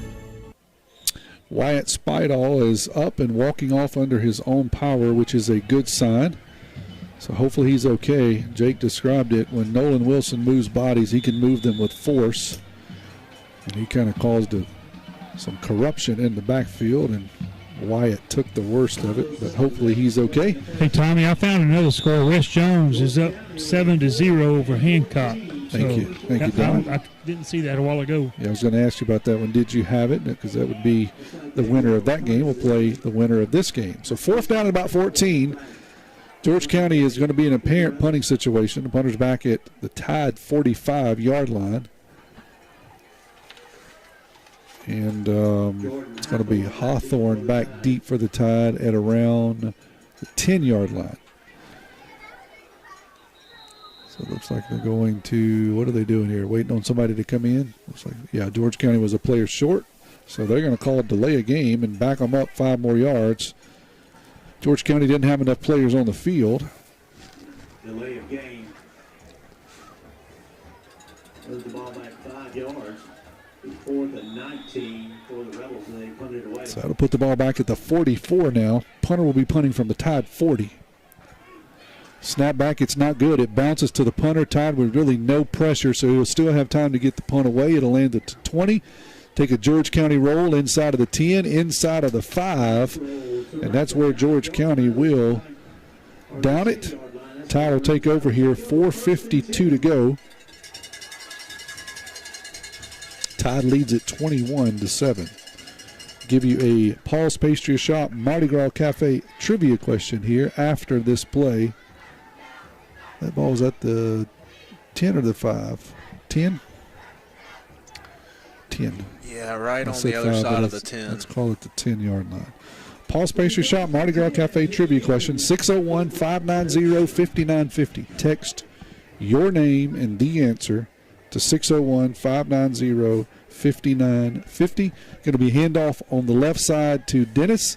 Dennis will get the ball out across the 15-yard line. That'll be a nice pickup there on first down. 601-590-5950. It'll be about a 8-yard pickup out to the 18-yard line. So 8-yard pickup there by Dennis. Once again, 601-590-5950. Text your name and the answer after this play, after the first down by the Tide. It's going to be a handoff to Burnett. Burnett's got the first down and more. He's still rumbling and stumbling across the 20, across the 30. He's across the 35. He's got Mitchell Smith and a couple of other guys out. Sorry, that is not Mitchell Smith. That's Edgar Cruz out there running ahead of him, and he'll get all the way out to the 38-yard line. 20-yard pickup there by the Tide fullback. Here's the question. Which university has produced the most Super Bowl winning starting quarterbacks? Which university has produced the most Super Bowl winning quarterbacks? Here's going to be a wheel route out of the backfield to Dennis. It'll be complete. He'll have Burnett running ahead of him, but he's only able to pick up about 2 yards. Here's the Paul Spacer Shop Mardi Gras Cafe trivia question again. Which university has produced the most Super Bowl winning quarterbacks? I'm not looking for the number of Super Bowls. I'm looking for the number of Super Bowl winning quarterbacks. Key difference, okay? The number of quarterbacks. Which university has produced the most? 2-yard pickup out to the 40. Yeah, Dennis came off hobbled after that catch there, so something to keep an eye on. Toss around the left side. This is Hawthorne coming in. Hawthorne's across the 45, 50. He's off to the races. 40, 30, 25, 20, 10, 5, touchdown. I'm looking for flags. I don't see any. I don't think he stepped out of bounds. He's going to take the ball 60 yards for a touchdown. I thought he was going to step out, Jake, but he didn't. I did too. It was a great job by Fortenberry staying engaged with his man, kind of leading him into the end zone there, as well as Mitchell Smith. He's blocking 35, 40 yards downfield. But nonetheless, Jamari Hawthorne there, just a really impressive run. He hits the hole exactly where it needs to be hit, and then when he gets into the open space, he kind of turns on the afterburners, and there really wasn't anyone that was contending for him in terms of catching him. Here's Cruz's PAT. It is up from the hold of Rayburn. It is good. 28-7 to score. I'll give you a recap here in 30 seconds. Abby Turnage, lead mammography technologist, Highland Community Hospital. Mammograms are important because they help us do early detection. A mammogram is never going to keep you from getting breast cancer, but early detection is what is going to make you have your best possible outcome. We want you to get your mammogram as early as possible, and you should have those yearly beginning at age 40. Highland Community Hospital, here when you need us most. Head over to Jake for another Mossy Picayune Drive summary. Yeah, it was a 3-play, 90-yard drive, and 60 of it was from the touchdown run. 60-yard touchdown scamper from number 22, Jamari Hawthorne there to put the Tide on top, 28-7. We got 2 minutes and 59 seconds left to play in this first half. All right, getting a lot of guesses here, and I think many of you guys are wrong. You are trying to say who won the most Super Bowls. That's not true. That is true, but that's not the question. Who had the most quarterbacks who won Super Bowls, right? So there's a difference. Not who won the most Super Bowls. Different question. So that kickoff by Cruz is going to be taken in. And no, it's going to be another touchback. So George County will once again start at their own 20-yard line. Don't go anywhere. We'll have the Meta Building Supply halftime show. Cheerleading coaches for the Tide, Jessica Smith and Caroline Nicholson. All right, let's see. I got a bunch of guesses. Let's see if anybody got it right. Ooh, I do have it right. Somebody got it right. All right, I got a winner. I'll let you know here in just a second. Here comes George County to the line at the 20. It's going to be a handoff off the left side to Gaucher once again. He'll fall forward for about 2. So which university produced the most Super Bowl winning quarterbacks? You got a guess, Jake? I don't. Looks like there were several that ended up getting it right. So most people wanted to go with like Michigan because Tom Brady won so many. Yeah. That's a different question. That was not the question I asked. So a lot of people thought it was Michigan because Tom Brady won so many. But it was not. Actually, it's Alabama. Alabama has the most Super Bowl winning quarterbacks. I'll give them to you in just a second. 2nd and 8. Hand off again to Gaucher off the left side. Howard Alexander. He was the winner. So the 3 Super Bowl winners are Bart Starr, Joe Namath, and Ken Stabler. Those are the 3 winning quarterbacks from the University of Alabama. That'll be no gain there on 2nd down. Yeah, it was a great job from Nolan Wilson there, fighting off the block and meeting him at the point of contact there. When you meet Nolan Wilson at the point of contact, a lot of times you're not falling forward, and that's exactly what happened. There was no gain. So it brings up a 3rd and long here for George County. We're going to hold it right here. It's a timeout. Looks like George County's going to take a timeout. We're going to hold it right here with them. No gain there on 1st down. Just got to update. Hancock and West Jones now are tied 7-all. Yeah, I have one 20-0 Hattiesburg in the Hattiesburg Pearl River Central game. 20-0, got it. So, Donna, I was going to kind of come to you. It seems like, at least up here in the booth, it's a different feel, a different sense than it was, I guess, 8 days ago now, since last week was played on a Thursday. Is it a different feel on the sideline? Oh, most definitely. It was just high, just extreme happiness down here and a lot of excitement, a lot of high emotions, I guess, and they were cheering on from the beginning. There you go. All right, 3rd down here. Spider wants to throw the football. Got Reeves out into the corner again, and he's going to have another completion and have another 1st down. I tell you, it's nothing fancy. It looks like a lot of the plays right out of the Maroon Tide playbook, right? They're just going to try to sneak either the tight end or the wing back out of the backfield, and sometimes only got one guy in the pattern, but they seem to be connecting. Yeah, you're exactly right. It's just single read stuff, like you said, one guy in the pattern, just play action pass, slipping somebody out into the open space of the field, and a lot of times it's an easy catch and throw, when you set it up with this type of offense. 12-yard pickup. Here's a 1st down, going to be a handoff straight up the middle. Going to be Keon Riley, and I must have another controversial thing here because I'm getting some people that are saying Purdue has 3 also. All right, if somebody has Purdue, tell me who the 3 are from Purdue. I don't have those on my list, so I'm not going to say it wasn't. Just tell me who it was. 2nd down and 9 here for George County. I formation, going to be handoff to the fullback. He's going to try to turn it down the line, and he'll go nowhere. That's going to bring up 3rd down and long here for the Rebels. Picayune's going to take a timeout. Let's take this with them. We'll be back here in 30 seconds.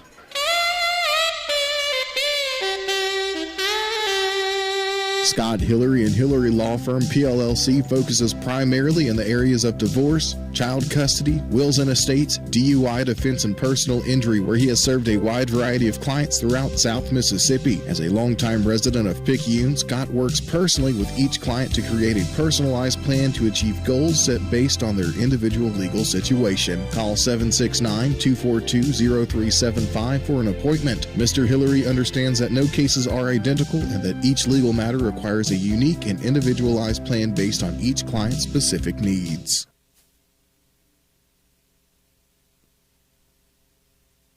All right, so I'm getting back that it's Lynn Dawson, Bob Greasy, and Drew Breeze. Yeah, but for Purdue. For Bama, Jalen Hurts, right?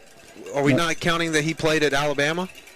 Yeah, that's interesting. That on this trivia question, it doesn't count, I guess, because he didn't finish there. Interesting. So that is true. It could put him up. But my statistics said Bob Greasy did not play at Purdue. So that's why I'm going to have to look this up. Here's a pass play from George County. That's going to be intercepted. That's going to be intercepted by the Tide. They tried a little inside route. Who was that? That was Hawthorne. Hawthorne just goes up and takes the ball away. While we're talking about trivia question, Hawthorne says we're playing football down here on Riser Medical Field, and he takes the ball away at the 50-yard line. So, INT. Excellent job there from Jamari. He just slips inside on that slant route, jumps the route perfectly, well-timed, doesn't interfere at all. And like you said, he just kind of goes up and manhandles it. He just takes it away. He says, get in the weight room, young man. And wonderful job there to pick him off. And a huge play, to kind of stop George County from getting a little drive together. And if you're the Tide, you're on the plus side of the 50. Minute 15 left, not a lot of time, but you should have all 3 timeouts. So be interesting to see if we can get another touchdown on the board here. First and 10 from the 49. Robertson wants to throw the football. Got 3 guys in the pattern. He's got a guy running wide open. That's the tight end, and the tight end's going to go in untouched. Ontario Wilkins, man, we run that play so much where you just kind of play action, a little toss sweep there, and he slips out.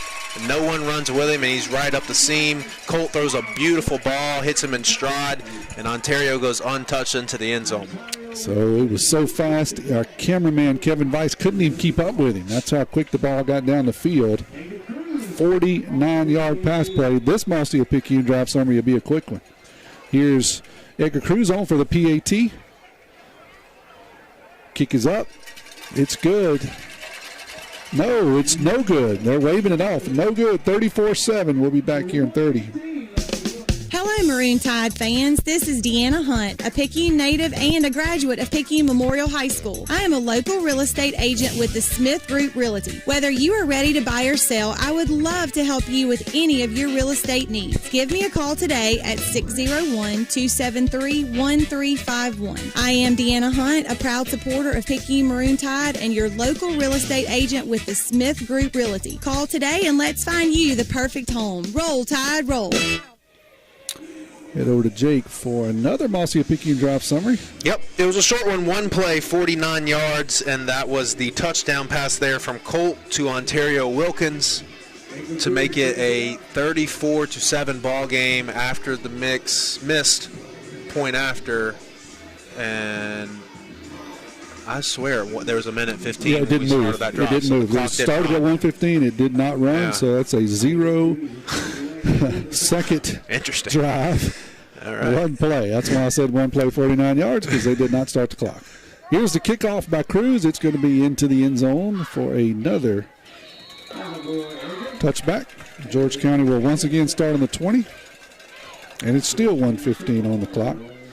Yeah, so I'm going to get, I guess, pummeled here on text and social media. The question, what I looked up, did not have Greasy at Purdue. So I see a lot of people saying Greasy is the third one. I don't have it in my list. So if that's true, now they're going to think I'm rigging it. Because if that's true, the first correct answer that said Purdue and Alabama was none other than Chris Upton. So now they're going to think I'm rigging it, trying to give it to my daddy.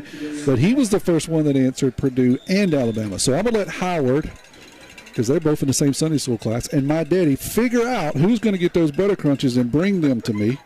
How about that, guys? Here's a 1st and 10 from the 20. 1st and 10 from the 20 from George County. Be a handoff off the left side, and Gaucher's going to struggle for 2 or 3. He's still standing over there, still fighting, trying to get a few extra yards, and it's been tough sledding for George County lately. Yeah, and that was a host of Todd there. I mean, it was Grayson Alds and Kyle Nagana as well, just kind of meeting him in the backfield there. And they give him a yard. I don't know about that, but is the clock running now? The clock is now running. 37 seconds to go here. Handoff off the left side to Gaucher, and he'll plow forward for about 3. You're listening to WRJW, 1320 AM and W295DG, 106.9 FM, Picayune, Mississippi, the pick of Picayune and Pearl River County. 3rd down and 5 from the 25. Clock rolling, 23 seconds to go here in the second quarter. Tide leads at 34-7. George County will get the second half kickoff. Don't go anywhere. We have the Meta Building Supply halftime show coming up here in about 15 seconds. George County, I think, is going to be content just to let this clock run out. They are going to snap it with a couple of seconds. Handoff to Gaucher off the left side, and he will be stopped short. And that will do it for the second quarter.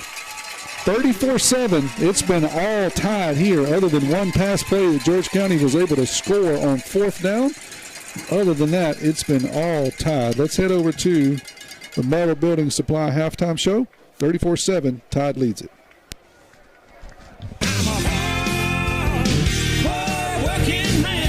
When it comes to metal building supply won't be undersold. With over 30 years experience, their team of professionals can assist you in all your metal supply needs. From residential to commercial, roofing, siding, and buildings, metal remains one of the most durable choices in residential roofing. Whether you like the standing seam look of no-show fasteners or a more traditional look where the fasteners show, Metal Building Supply has got you covered. Located at 3521 Highway 43 North in Picayune, give them a call at 769-242-2630. Metal Building Supply, handling all of your metal supply needs. Hard-working man. And welcome to the Metal Building Supply halftime report here on Marine Tide Football. We've got a treat for you this week. We're going to talk a little bit about cheer. Miss Jessica Smith's going to join us along with Miss Caroline Nicholson. First and foremost, Jessica, as always, we try to get us a yearly visit, and I wait to playoffs because when it's playoffs, it's more important, and I think y'all are more important when it gets right down to it. But good to see you. Yes, sir. Thank you, Mr. Carey, for having us. We are excited to be here. How many years you been doing this now? This is my 6th season coaching varsity, and before that, I coached our junior high for, it was a long time, maybe 10-ish years. Yeah. So, here we are. So you and your cohort here, we're going to talk to her a little bit as well. We'll go back and forth, but this is special to you because you were in this role, I'm not going to say too many years ago, but it's been a while. But before we get into talking about this year, just for you looking back, and I'll ask Caroline the same thing, but looking back and having been an alumnus here, having been involved in the cheer program, it's got to be special for you now. Yes, sir. I don't think it's a secret to anybody how important this place is to me and just how special it is. I am a 2008 graduate of PMHS. I won't even tell that year. It's okay. I cheered both years in junior high and all 4 years in high school. And I'll be honest, Mr. Carey, I knew a long time ago that this is what I wanted to do one day. So. Yeah. And for you, Caroline, I mean, you've been around Picayune High School for a long time, as far as as a youngster and all. Kind of talk about what it's been like for you. It's definitely been a blessing. I mean, we both grew up through the Picayune School District, being a student athlete, and our parents being involved in the school system. So this place means a whole lot to us. Both being cheerleaders, we take a lot of pride in this program just because we want it to be so successful. We care a lot about this community and these kids, and we think that there's no better place to be than here. Now, I want to throw this out while you've got the mic over there. For those that listened last week, of course, her husband is the head baseball coach, Evan Nicholson. Yes. How did you do last week? Yes. What was the grade you gave him? I think he did great. He always lets me listen to it because he's like, did I sound bad? Did I sound so good? I'm like, no, it was good. It's good. He always does a good job. So Jessica, we think of cheer. Everybody says, well, football season. That's just the tip of the iceberg with all the different stuff that you're involved with. Yes, sir. You are absolutely right. We typically start our season in February, and then it goes all the way through the following February. So it is pretty much year-round football season, basketball season, competitions, different community events. You name it, and we're there. But we love it, and like Caroline said, we love this community, and we just want the absolute best for our kids. We're going to come back to competition because you got started with that. We're talking briefly before we turn the mics on, but let's talk about football season. It takes a lot of effort to get ready every week. Walk back, you talk about February, but talk about the summer for this bunch. I mean, it's not just show up in August. Oh, no, absolutely not. We practice pretty much the entire month of June. We also attend summer camp, and then we take maybe a couple weeks off in July, and then we start right back the last 2 weeks of July. So there's not a lot of off time, but it's definitely worth it when school starts. So, Caroline, I'm going to let you kind of walk us through a normal week for these ladies and yourselves, too. I mean, you're right here, you're coaching them, you're directing them. But what's a normal week? Our game's over on Friday. You get a little breather maybe on Saturday, Sunday. You walk back into school Monday. Walk us through to game time. We have the girls have cheer, fourth period. We're so thankful for the opportunity to have that time with them every day. We start off the week getting ready we start Monday getting ready for Friday. The girls paint signs for the school hallways, for the games on Fridays. We try to get that done at the beginning of the week. We work on different things for competition season and football games on Fridays, whether it's a pep rally or just different things that we want the girls to do on Friday nights. And we work on that Tuesday, Wednesday, Thursday, and then Friday's here, and it happens fast. So, look, Jessica, let's talk. You're getting ready before the game. You're putting your banners up. The girls are stretching, getting ready. What's it like for you as a coach? What runs through your mind when you say, all right, we're fixing to do this thing? What runs through your mind as being the coach of this group? Honestly, it's just a whole lot of fun on Friday nights. You know, there's nothing quite like Marine Tide football, and we love all the games, but we love home games. Just feeling that excitement, and you know, this year we haven't had very many home games, so we're super excited to have a home playoff game this Friday. Just, you know, being behind that sign and waiting for the boys to run out, and just feeling that community support. I don't know, there's just really nothing like it. So one of my favorite songs, and I've told people this, I want to have the horse played yes. when they roll me. You heard me say this years ago. Right. I want the horse played when they roll me out of the church whenever I finally die. But during the game, what are some of the high points? And not only for this group, but when you look back when you were here, what are some of the things in the game you used to say, boy, that's one of my favorite times when we... Oh, gosh. Well, I think definitely now we've kind of started that tradition for when we get a first down. You know, Grubby makes a really big deal about it over the PA system, and the girls, you know, everybody yells roll tide roll, and obviously just the stuff like you mentioned, the horse, the fight song, the hay song, just that strong, I think, tradition that we have here that really hasn't changed, but I think that that's for the best too. Caroline, on that note, so when you're out there, do you ever like get in the middle of a game or something and reminisce about a moment back in the past? Does you have flashbacks sometimes? Oh yes, it's so funny because me and Jessica, we are competitive ourselves. I mean, we grew up in the basketball gym with my dad coaching. We grew up, you know, at Picayune football games, so competitiveness is in our nature. So we get very much into it on Friday nights, as much, if not more, as the girls. And so it's so funny seeing them get into it and get so excited and, you know, get mad at a call or, you know, get pumped up when something big happens because, you know, we think about those same moments that we had on Friday nights when we cheered here. So it's just so fun to see them living out those moments that we live too. So I'll stay with you real quick. One last thing. You talked about the gym and being at the games over here. Any one moment that stands, any one game or any one moment, maybe a competition that stands out in your mind saying, wow, I'd like to go back and do that one more time? Oh, gosh. Well, I graduated in 2012.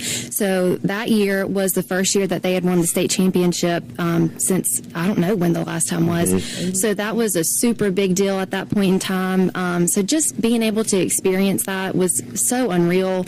And that's something that I'll forever carry with me. And for you, Jessica? Well, I don't know about a particular moment. I don't know. I think that the time that I had in high school was so special, and you know, like Marine Tide football and being part of the cheer program was such a huge part of that. I think that is what made me want to do this today. So I think I've just kind of carried that with me, and I hope that one day that these girls feel the same. If you're listening to the Metal Building Supply Halftime Report, we're going to take a break. When we come back, we'll continue our conversation talking Picayune Memorial High School cheer with Miss Jessica Smith and also with Miss Caroline Nicholson. Back right after this. When it comes to metal building supply won't be undersold. With over 30 years experience, their team of professionals can assist you in all your metal supply needs. From residential to commercial, roofing, siding, and buildings, metal remains one of the most durable choices in residential roofing. Whether you like the standing seam look of no-show fasteners or a more traditional look where the fasteners show, Metal Building Supply has got you covered. Located at 3521 Highway 43 North in Picayune, give them a call at 769-242-2630. Metal Building Supply, handling all of your metal supply needs. Hard-working man. Welcome back to the Metal Building Supply Halftime Report here on Marine Tide Football. Jessica, let's talk a little bit about this squad this year. Your captains, your senior, you can address it however you want to. Okay. What's the thing that makes this bunch special? I'm going to give a special shout out to our 4 seniors that we have this year. their leadership and dedication to this program is pretty much unmatched. And, that's not to take anything away from the seniors that we've had in the past, because they've all been amazing. But there is 1,000% something extremely special about this group. They just have bought in, and they show up every day ready to work, and they set an example that is hard to find in a high school student. We have Alasia Buckley, Holly Hill, and then we have our co-captain Addison Watts and our captain Kinsley Grays. Good group. Yes, they are absolutely incredible, and we are very, very, very blessed to have them. So I'm going to let Evan Cheryl have the fun here. So if you play Evan for a minute here, you're the coach. Well, what's the thing that you tend to try to inspire in them every week as you prepare? What are some of the things that you, having done this now, coach, I'm going to put your coach hat on now. What do you say, hey, girls, we got to get this better. We got to improve on this. What do you focus on? Well, this group specifically, they are natural competitors. They want nothing more than to be the best. We don't have to really beg them to work hard, which is a huge blessing. But it's so hard to be a teenager in today's world. I think something outside of just competition season is that we try to instill in them different things that they can take with them after they leave high school. How to be a good person. There are lots of times where things may be said to them or, about them that's hard for them to kind of handle because they're not that way. So just those life lessons that we're able to talk through, I feel like we have a very close relationship with all of them. And so being able to have that relationship and, talk through issues that they face every day and like how to handle them and carry it with them for the rest of their life is super special. I think people lose sight sometimes. You're coaching them in a sport or an activity, but you're coaching them about life, which you just touched on. Folks lose sight of that. All right, Jessica, let's talk competition. You just told me earlier that you got started this past week on competition. Let's talk about that one and what's ahead. Yes, sir. We kicked off our competition season yesterday. We attended the 8th annual Pearl River Community College cheer and dance competition, and we are super excited to say that we were the first place winners in the 5A through 7A game day division. There were 12 teams in that division. It was the biggest division of the competition. So we were extremely excited about that. And not only did we win that division, but we also had the highest scoring high school cheer routine of the day.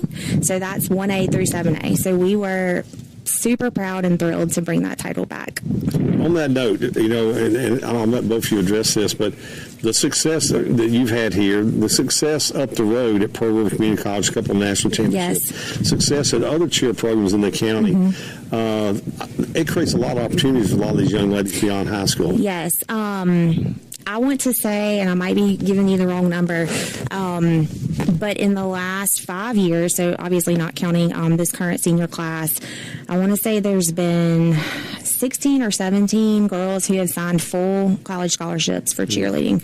And that's a really huge deal and something that we're very proud of. Absolutely.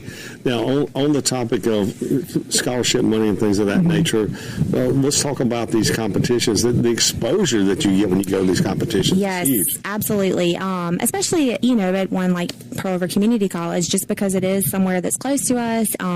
So a lot of the girls, would love to go there and cheer. So it's nice to be able to perform in front of, their coaches and just get that exposure for them. That's good stuff. So I'll address this. I'm going to start with Caroline. I'll come back to you, Jessica. So choreographing dances or routines or whatever, over the years it's changed, and I use that because it's part gymnastics. This is looking at my perspective. It's part gymnastics, it's part dance, it's a little ingenuity, but a lot goes into preparing one of those shows or those routines, I should say, because really you're putting on a show every Friday night when it gets down to it. But walk us through the mindset that you go in and like, oh, let's do this, let's do this, let's do that. Well, especially since we've been competing at high school nationals, it's very important to have choreography that isn't something that you see on repeat. So that's challenging, and especially with the many different divisions that they have. So it's always good to have someone from the outside come in with that choreography, just so it's not our eyes looking at it. It's somebody from the outside. You know, there are times when we think that we're being a little bit biased on some things.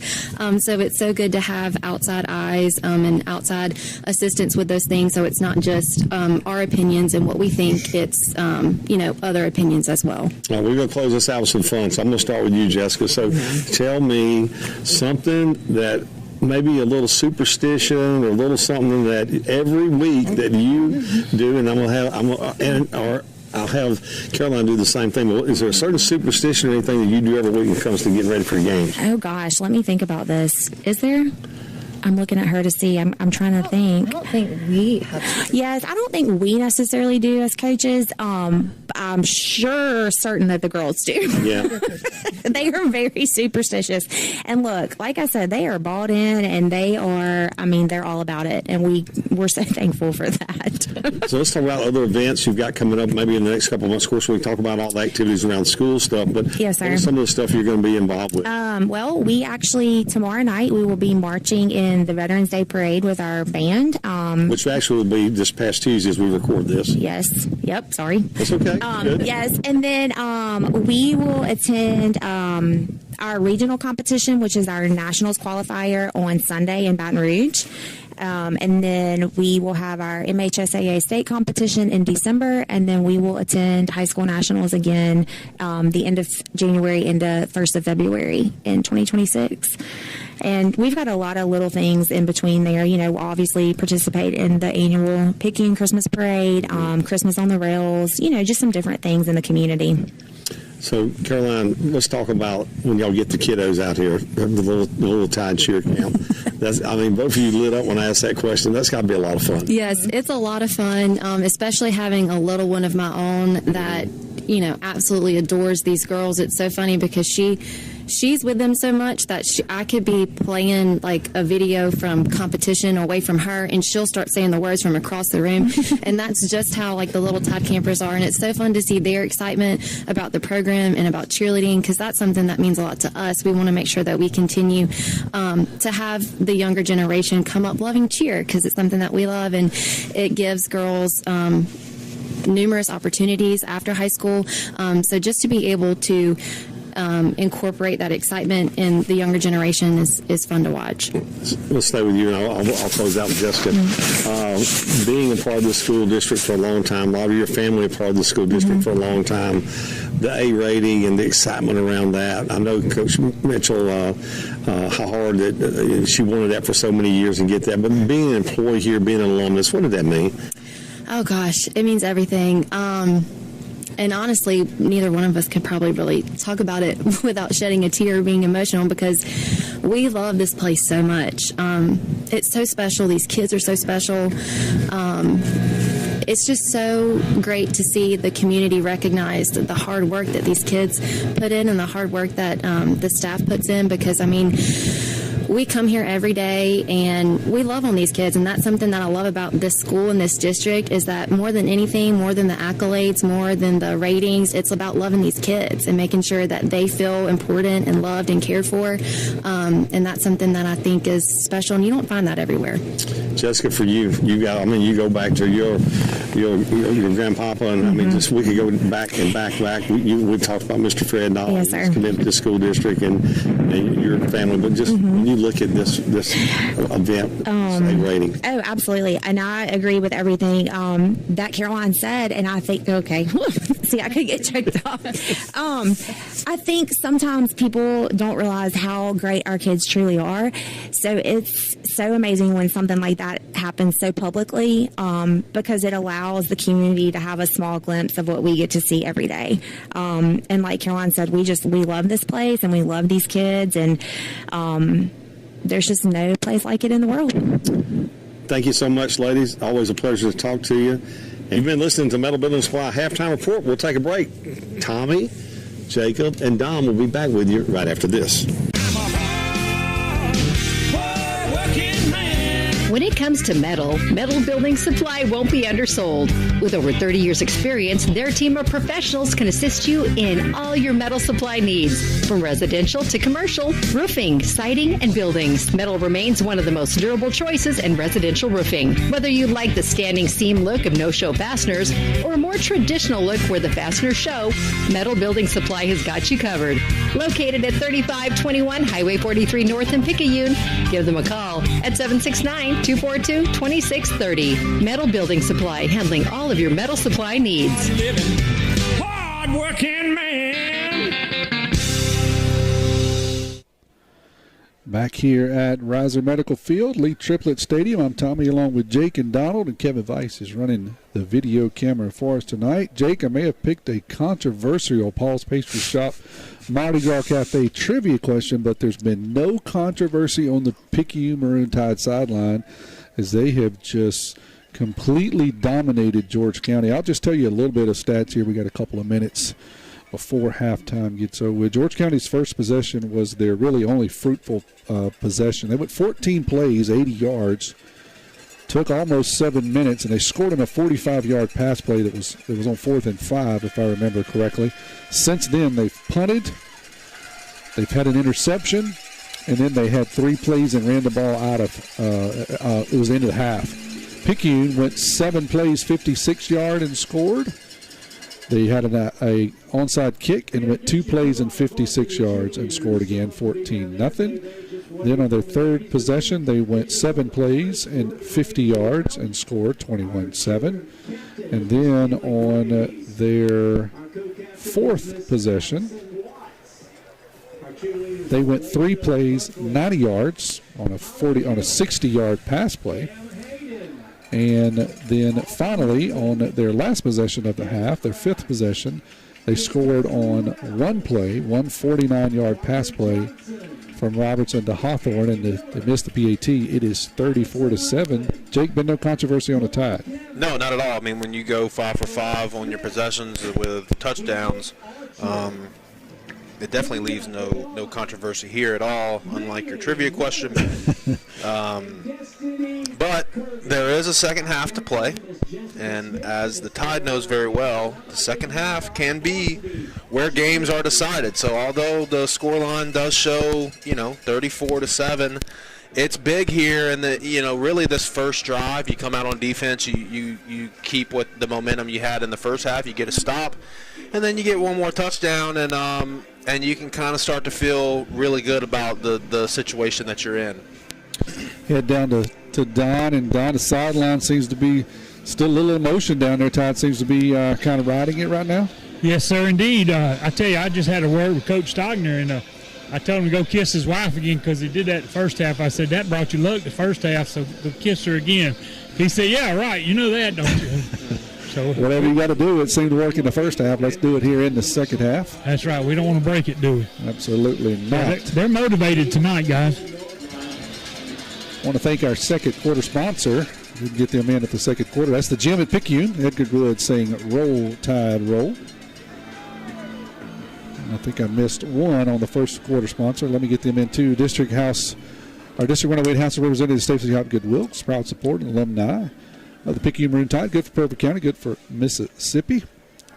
I'll tell you what, if Edgar Cruz could guarantee me that he gets the exact same bounce as he did on that first onside kick, I wouldn't hate stealing a possession here. It'd be hard to pass up. That was perfectly executed by Edgar and Crew. So he's going to tee it up here at the 40. Kicking from left to right on your video and radio dial.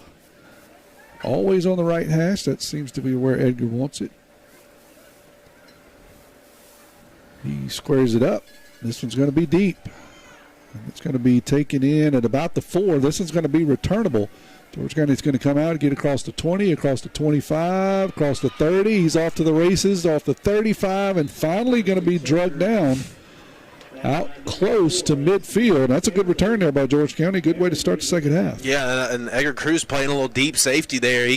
He kind of follows the ball, and I think his eyes got wide when he started to see that hole open up. But he dove in there and slowed up. I mean, they had a convoy of blockers there. He just kind of dove right in the middle of them and managed to trip him up. Otherwise, George County had some daylight there on the return. So big return there, setting them up almost at the 50-yard line. Going to make this a little bit tougher on the Tide to get this stop, but if they can keep doing what they were doing in the first half, shouldn't have an issue. About a 45-yard return there, George County. 1st and 10 from the 49, as Jake said. I formation, going to hand it off to the fullback. That is Easton Howell, and he'll get across the 50. About a 3-yard gain there on first down for the Rebels. 34-7, just underway in the second half. Tide leads it. So he picked up 3 there, so 2nd and 7. Donald, remind me, what is the running clock? Is it 35? Let me hand off to fullback off the right side. He'll pick up a couple. Yeah, 5-point difference. 35. Automatically, even in the playoffs, no change, right? Correct. Got it. So 3rd down and about 5 here. I mean, with these two offenses, it's pretty much a running clock. Yeah, I was going to say, it's exactly what I was going to say. It doesn't change a whole lot here. Here we are, 8:20, and we're already into the second half. Ball's at the 46-yard line. 3rd and about 6 for the Rebels. 3 backs in the formation. Going to hand off to the deep back, and he dropped the football. Tide say they have it. They give it to us. There it is. I guess we call that the capital I. 2 fullbacks and a tailback in the I formation. They hand it to the deep back and just never got the ball. He puts it on the turf, he being Gaucher, and Tide's going to take over inside of George County territory. Yeah, it looks like that was number 10, Xavier Richardson, that came up with the fumble. I don't know that anyone really calls the fumble. It looked like just a miscue on the handoff that got the ball put on the ground there. Xavier Richardson with a really heads-up play to fall on that ball and get the stop that they needed. Now it's paramount that you go down and score here, because it really starts to, it's not going to be because of the missed extra point. It's not going to be the running clock yet unless we choose to go for 2, but it'll pretty much kind of put a dagger in them. Going to be a toss to Dennis around the right side. He's across the 50 down near the 45, so it'll be a nice pickup there on first down for Robertson and crew. Pickup of 6 there by Dennis. I want to head over to you, Jake. We didn't get but a couple of yardage updates. I want to go to get a yardage update from Deanna Hunt with the Smith Group Realty, 601-273-1351. Dennis has had a good night. Yeah, he's got 11 carries for 133 yards, multiple touchdowns, and then Jamari Hawthorne's got a big night as well. It's a 60-yard carry there for a touchdown. Burnett's going to take the quickie off the left side. He says, "Don't forget my name." Because I've been carrying the ball quite a bit tonight. He's had another good run. That'll be enough for an FNB Picayune first down. Come by the main branch and see Sheila Cooper, Linda Penton. Hometown community spirit, hometown community pride. Put the ball down at the 39-yard line, so it'll be an 8-yard pickup there by 32, Macon Burnett. I think our third quarter sponsor, Papa's Campers and Cars. Right now you can buy a trailer and get a free hitch. 1st and 10 from the 39. Robertson going to sling it out here to Fortenberry. Fortenberry's trying to make a couple of guys miss in space, and he's going to plow forward for about 7. I love that play call. We haven't done that enough, in my opinion, Jake, is just stand up, get the ball out to Fortenberry quickly, let him try to make somebody miss in space, and that will loosen up some of those linebackers and for the defense. You read my mind. We really needed to do that last week with the way they were stacking the box, and we implemented it this week. We did it a couple times. We got it to Jordan Hawthorne on a little bubble screen, and now we're kind of swinging it out here to Fortenberry as well. You got some athletes, man. Just let them get out in space. It doesn't have to be complex. Just throw it to them right at the line of scrimmage. Extend your run game. Here's the I formation again, 2nd and 3 for the Tide. Clock rolling, 9:31 to go. They lead at 34-7. Hand off to Burnett on the quickie up the middle. He's got the first down and more. Burnett he's going to be sore tomorrow, I can tell you that, after the first time coming back. What has he been out, 7 weeks, 8 weeks? Yeah. And how many times did he carry the ball tonight? That's his 5th. And he's been playing a little bit. But he's doing a lot of blocking. Right, I was going to say he's been blowing people up at the point of attack. A lot of blocking. Too. So that's a 5-yard pickup there by Macon. Enough for another FMB Picayune first down. Hometown community spirit, hometown community pride. Member FDIC. Going to be handoff to Dennis. This time off the left side. He's got a lot of running room. There ain't nobody going to catch him. He's across the 5, and he dives into the end zone. Touchdown, Tide. Yep. So the Tide got in tackle over. You see it on the replay here. And George County didn't adjust, so they just didn't have the numbers over there. I wanted to call touchdown before, but I didn't want to jinx it. I just seen the way that the play was going to line up there, and that's exactly what happened. We had 2 tackles on the same side of the formation. Then you get Burnett over there, kind of kick out block. There was just not enough people to match up with us. Xavier Dennis does a good job of punching it into the end zone there. We are going to go for 2 here. Trying to get that 35-point difference right here, guys. All right, so we're going to bring them under center. We're going to shift. A whole lot of shift, and they're going to call us for shifting, it looks like. They're going to blow that play dead. We'll see why. There was a whole lot of people moving. Personnel illegal substitution against George County. So that's the second time on an extra point here. I guess this is a 2-point conversion that they've called that penalty, Don. Interesting. I think a lot of it is because they exit the huddle with 12 men on the field. I think that's really what it amounts to. Yep. Okay. Yep. All right, so they'll cut it half the distance, so it'll be down at the 1-yard line now. Tide trying to go to 2, make this a 35-point lead and a running clock. Oh, and we move, so we're going to give them back that plus more. We tried to get a running start, and the officials did not allow us to do that. I don't know why. They said you can't do that. Now we're going to kick it. All right, Cruz is going to bring his crew in, and we'll try the regular old PAT. Right now it's 40-7. Maybe Cruz jumped on so he could get the kick. Is that what it was? I wasn't going to call it out, but he was the one moved, but he did move. There's a ground ball snapped back to Rayburn. That's a really, really good job of picking that ball up, making it a good hold, and Edgar Cruz puts it through. 41-7 is your score. We'll be back here in 30 seconds. 41-7. Hey friends, when you buy a new trailer or fifth wheel from Pawpaw's Campers in Picayune this month, they'll throw in the hitch. Any new 2025 or 2026 trailer or fifth wheel will come with a free hitch and free installation. Just go to pawpawsniceprice.com to see their entire inventory or call them toll free 800-728-2267. Pawpaw's Campers in Picayune, home of the free hitch. We're not that far from where you are. Head over to Jake for another Mossy Picayune Drive summary. Yeah, it was a 53-yard drive. It took 5 plays, a minute 40 off the clock, and it was the 28-yard touchdown run there from Xavier Dennis to make this a 41-7 Tide lead with about 8 minutes or so left to play in the third quarter. Hey, we want to thank the Friends of Sandy Kane Smith Tax Assessor Campaign for sponsoring tonight's video, which allows us to broadcast it. Here's Edgar Cruz kickoff. That's going to bounce at the 20, and it's going to get into the end zone for a touchback. So once again, George County will take over at the 20. And so thank those folks for sponsoring tonight. We do have to pay to put these on the air, so it cost us actually quite a bit of money to broadcast this for you tonight. And we're looking for sponsors for next week. Assuming this score holds up, we will host the winner of West Jones and Hancock, and so we need some sponsors. So if you would like to sponsor, we have different packages. You can be exclusive, or you can. We have multiple packages. Please reach out to me this week if you're interested. We'd love to be able to cover that game next week. 1st and 10 here for George County. Go ahead, Jake. You want to say something? Well, I just overheard the score updates. I'll give them to you after this. All right. Here's going to be a handoff to the fullback off the left side. He'll go nowhere. 7-7 West Jones, Hancock are tied. 35-0 Hattiesburg leads Pearl River Central. All right, Donna, when you get a chance, can you give us a Gula and Terry score? Just break in when you get it. 20-0. 20-0. At the half. Okay. So no gain there on first down by George County. Clock is still rolling. 8:30 to go. 41-7. 2nd and 10 from the 20. Going to be handoff to the fullback. He'll get about 4 there on 2nd down. Bring up 3rd and long.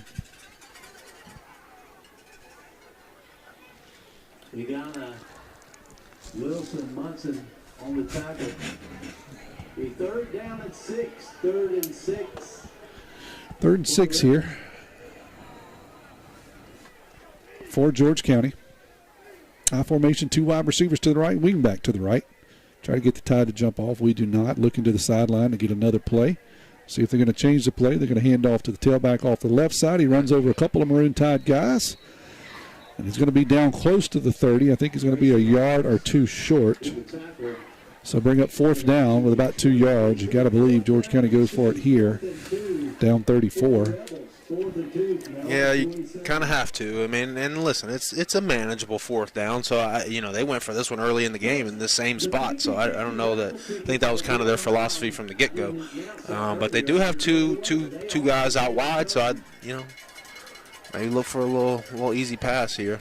4th down and about 2. Tush push has been in order here, and also they've had a nice play-action pass they've completed a couple times. This time, are they going to get them for a delay of game? There's a penalty, and an official is walking back to talk to the referee. He's going to say dead ball. What happened is the lineman picked his hands up after it was on the ground. Oh, I see. Okay, so they're going to call that illegal motion or illegal shift. Now they're going to punt False start. So now that'll put them back 5, and now that'll force them to punt, as Jake said, back to the 23. So clock stop. Actually, clock's still rolling here. 7:05 to go. I guess they went to the running clock even though it's only 34 points, Don. I don't know. I can never explain these things. That's why I'm calling on you. Here's the kick. George County, it'll be back at around the 10-yard line. A good kick. It's going to land at the 50, get a George County bounce across the 45, 35, and it's going to be down near the 30. That's where the Tide will take over here. Well, Tommy, the play before was a run play, so when they called the penalty, they stopped it long enough to mark it off, and then they started the clock back. I don't understand how any of this stuff works, Don. Some of this stuff is just beyond my level of comprehension, I guess I should say. 6:41 to go. Tide's going to take over at the 31. Picayune leads it 41-7. They do stop the clock now. So no running clock, I don't guess. Maybe just a mistake. Dennis still in the backfield. Looks like a Ghana in there with, or is that McKinley? That's McKinley. It's going to be a handoff to Dennis, and he's got the 1st down and more. He's broken loose, running down the left sideline. Looks like one guy's going to run him down from behind. That fellow's quick. And that's not easy to do, is to run Dennis down behind. That's Mr. Reeves. He's their leading receiver and also a baseball player. And he's pretty quick if you run Dennis down from behind. Yeah, he came from the far side of the field, too. It was really good effort from the kid there to make that tackle. Good effort from Xavier Dennis, too. He just kind of hits it up in the hole, makes a little bit of contact there at the 2nd level, spins out of it, and ends up breaking free for a long gain. Let's see, 19 plus 39. I'll let you add that up. 58, is that right? It's going to be a handoff on the right side to, that's not Dennis, that must be Hawthorne. Is that Moto? Yeah, it is. That is Moto. Number 22, Hawthorne. He gets it down inside of the 5 for the Tide. It'll be 2nd down and about 3. They can get a 1st down before they get a touchdown. A long 2, short 3. So they're going to put the ball down at the, we'll call it the 4. So 7 yards there by Hawthorne. They call him Moto. He's had an interception tonight. Let's see if they give him the ball here. Kane McKinley's fullback. They're going to hand it to McKinley, and McKinley's going to get stood up very near an FMB Picayune 1st down. Tried to feed the young fella there, Jake, get him a touchdown, and he got stood up right at the line of screen, or the line to gain. Let's see. They're going to call it 3rd down. It's a little short. Spotted right at the 2-yard line. Rootai King get a 1st down. It's 3rd down and 1 at the 2. 3rd and 1 here for the Tide. Clock still rolling, 5:15 to go here in the 3rd quarter. Offset I formation. Going to hand it to Moto off the right side. He goes in untouched. So Tide puts the exclamation point and probably the dagger here in the Rebels late in the third quarter. How to put it 47-7 with the PAT forthcoming.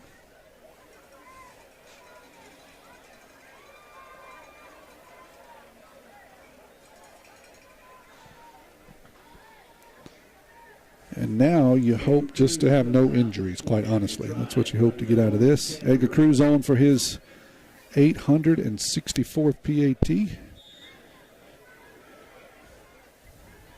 Tanner Rayburn is going to be the holder.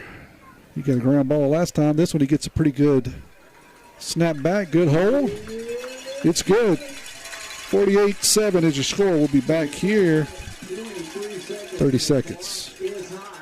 Nobody protects you from mayhem like Allstate. I'm a lost bee that found my way into your car. And now that I'm in here, good luck getting me out. I think it's gone. Wait, no, it's in my hair. And if you don't have the right auto insurance coverage, well, this could be quite a sticky situation. So get Allstate. Jason Pygott has offices in Picayune. Make sure you have the right coverage. Give the Pygott Agency a call today. 601-798-7005. Subject to terms, conditions, and availability. Allstate Fire and Casualty Insurance Company and affiliates, Northbrook, Illinois. Head over to Jake for another Mossy Picayune drive summary. Yeah, it was a 79-yard drive that took just over a minute and a half off the clock. And it was Moto with the 2-yard touchdown run there to make this a 48-7 ball game, give us a hot clock. And, you know, you alluded to it, like with the injuries, you want to get out of here injury-free. This is huge for the Tide. One, because you got the long layoff here. You played last on Thursday, so you got a little extra rest there. And then now you get another chance to kind of rest some starters going into the second round of the playoffs here. Edgar Cruz is going to kick this one 3 yards deep into the end zone. Stop me if you heard this before. George County was starting their own 20. With a hot clock. 3:04 is what it shows now. I want to thank our third quarter sponsor, Pawpaw's Campers and Cars, where right now you can buy a trailer, get a free hitch. I'm not sure if you can buy a hitch and get a trailer, but you can try. My favorite cheerleader down there. All right, George County is going to come out, at least get 1 or 2 plays in here on the hot clock in the third quarter. 1st and 10 from the 20-yard line. Todd's going to try to get some youngsters in here playing. We'll try to give you some of their names here in a sec. Going to be a handoff off the left side. He'll get across the 35, about 5 yards there on first down for the Rebels. Sorry, the 25. And friends make the tackle. They're going to spot it at the 24. I'll say the 24 officially. I guess they backed him up a little bit. So 2nd and 6 here, 2:07 to go, clock running.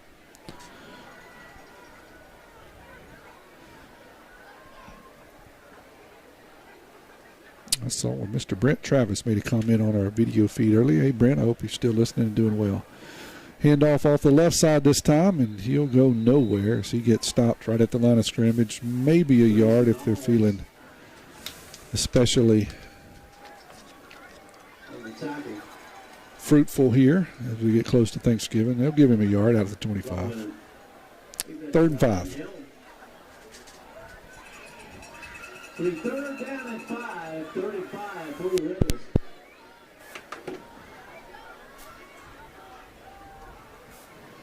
George County in no hurry. They've resigned to what's happening here and just trying to remain, honestly, you just try to run this out and have a little bit of pride and lose with dignity, and we've been there too. I want to throw the football here. That one's going to be out into the right flat and a little short. Spadal had time to throw it. Had a receiver, just missed him a little bit short. So that'll bring up 4th down and 5 here for the Rebels. We'll see if they're going to punt. Looks like they are. Yeah, it was a good job there by Jarrell Curry out in man coverage. He was right on top of it with the receiver. Really nowhere to go with that ball. And we did get a couple of the young guys in. The smallest fellow on the field, number 3, Zayden Foxworth, is in the game. I mean, he's... See if he gets to run the ball here. I was going to say, you wouldn't know he's the smallest guy on the field when he toasts a rock. Yeah, that's just about it. Here's a snap back, and they like to punt from 18 yards deep. I'm not sure why, but the long snapper's having a little trouble getting it back there. Not a bad punt, though. They're going to get it across the 50. Hey, last And that's where the Tide will take over here with a hot clock. We got 8 seconds to go. This one's going to run out. We'll meet you back here in 30. Looking for a gym to help you become a healthier you? The gym at Picayune is the place to be with its large open facility, modern equipment, and knowledgeable staff led by owner and operator Edgar Woods.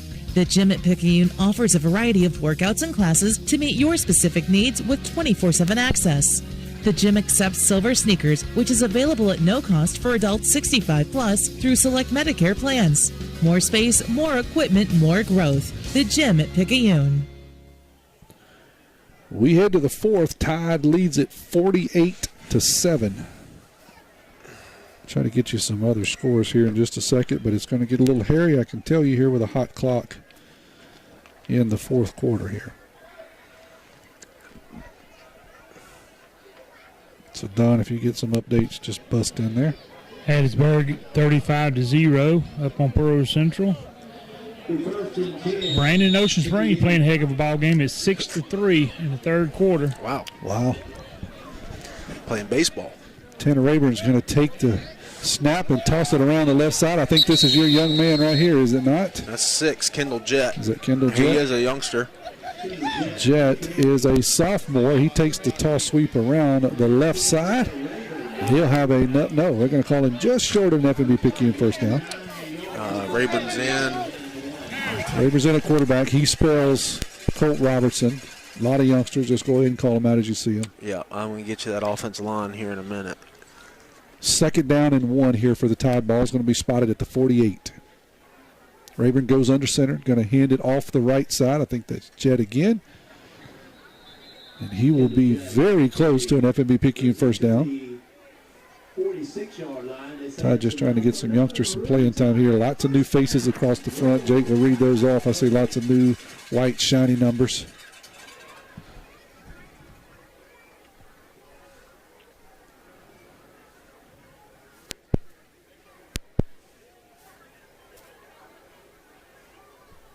That will be enough for a first down. The ball will be spotted at the 46-yard line. Pickup of 2 there by Jett. First and 10, clock rolling on a hot clock, 10:26 to go. Toss around the right side. That's Jett again. Puts his head down, and he's going to get about 4 on first down. I think he's getting a little bit chippy out there. No reason to get chippy. These are all new players, and everybody just trying to earn a spot. I know you don't get a whole lot of playing time, but you can't be too chippy. Second and about 8. I see 75. Yeah, I just want to get them all in one swoop. I'm missing one. Okay. Missing one that I'm looking for the number here. I'll let you read them all out. They won't turn and pose for you here. Second and 7. Toss to the left. And we're looking for some running room, not getting a whole lot. Okay, here we go. All right. 68 is going to be Jason Jenkins. He's going to come in and play center. Then you got Peyton Baker, number 75. He's going to come in and play tackle. 59 is Michael Williams. He's going to come in and play the other tackle. 56, Ryan Helms, going to play your other guard. And then 62, Javion Thompson is going to play the other guard. So all new offensive lineman here for the Tide. And Zayden Foxworth now in. Just toted the ball. He toted that one for 4 yards, second 6. Going to be a wingback reverse. Wingback's got a lot of running room. He's making a couple of guys miss way downfield, and he's going to keep pushing inside the 10. And that's a big run for a brand new running back. That is. I got bad news. He's not on our roster. Oh, I want to give him credit. Donald, get his name. Number 31. Not on our roster. Bad news for you. Donald, your mic is on if you don't mean it to be. There you go. While you're down there, get us a number for 31 because he just had a heck of a run all the way down to the 11-yard line. And we want to call his name. Jake thinks that's funny when I can't call his name because we've had some roster issues for whatever reason. I don't know why. We've struggled with it. Split backs behind Rayburn. He's going to hand it to the fullback. That's 45, A.J. Charles. And A.J. Charles gets into the end zone. Charles was not going to be denied. I thought he was down at about the 6, Jake. I'm looking down to write it down. and he just keeps churning, keeps pumping, and he's knocking dudes over at the 5, yeets one guy at the 1, and gets on in. Yeah, he's a big guy. He's a big kid. I mean, he comes in, he's listed as, that can't be right, but unless he's been eating well since the roster was made. Nonetheless, really good run. Like you said, it was just a quickie, and he gets kind of stood up, and he hits a spin move there, and then, like you said, just wouldn't be denied. Another good hold there from Rayburn. Yeah, Rayburn he's got to be on your list tonight. Donna, you got some names? I do. Rico Jabry, I think is what they said. That's 31? Yes, sir. Okay. And did y'all need another number? That's it. No, I think they just got Charles maybe listed as who he's not. We're going to hold it right here, and we're going to do this scoring summary here live. That's 1, 2, 3, 4, 5 plays. It covered 57 yards,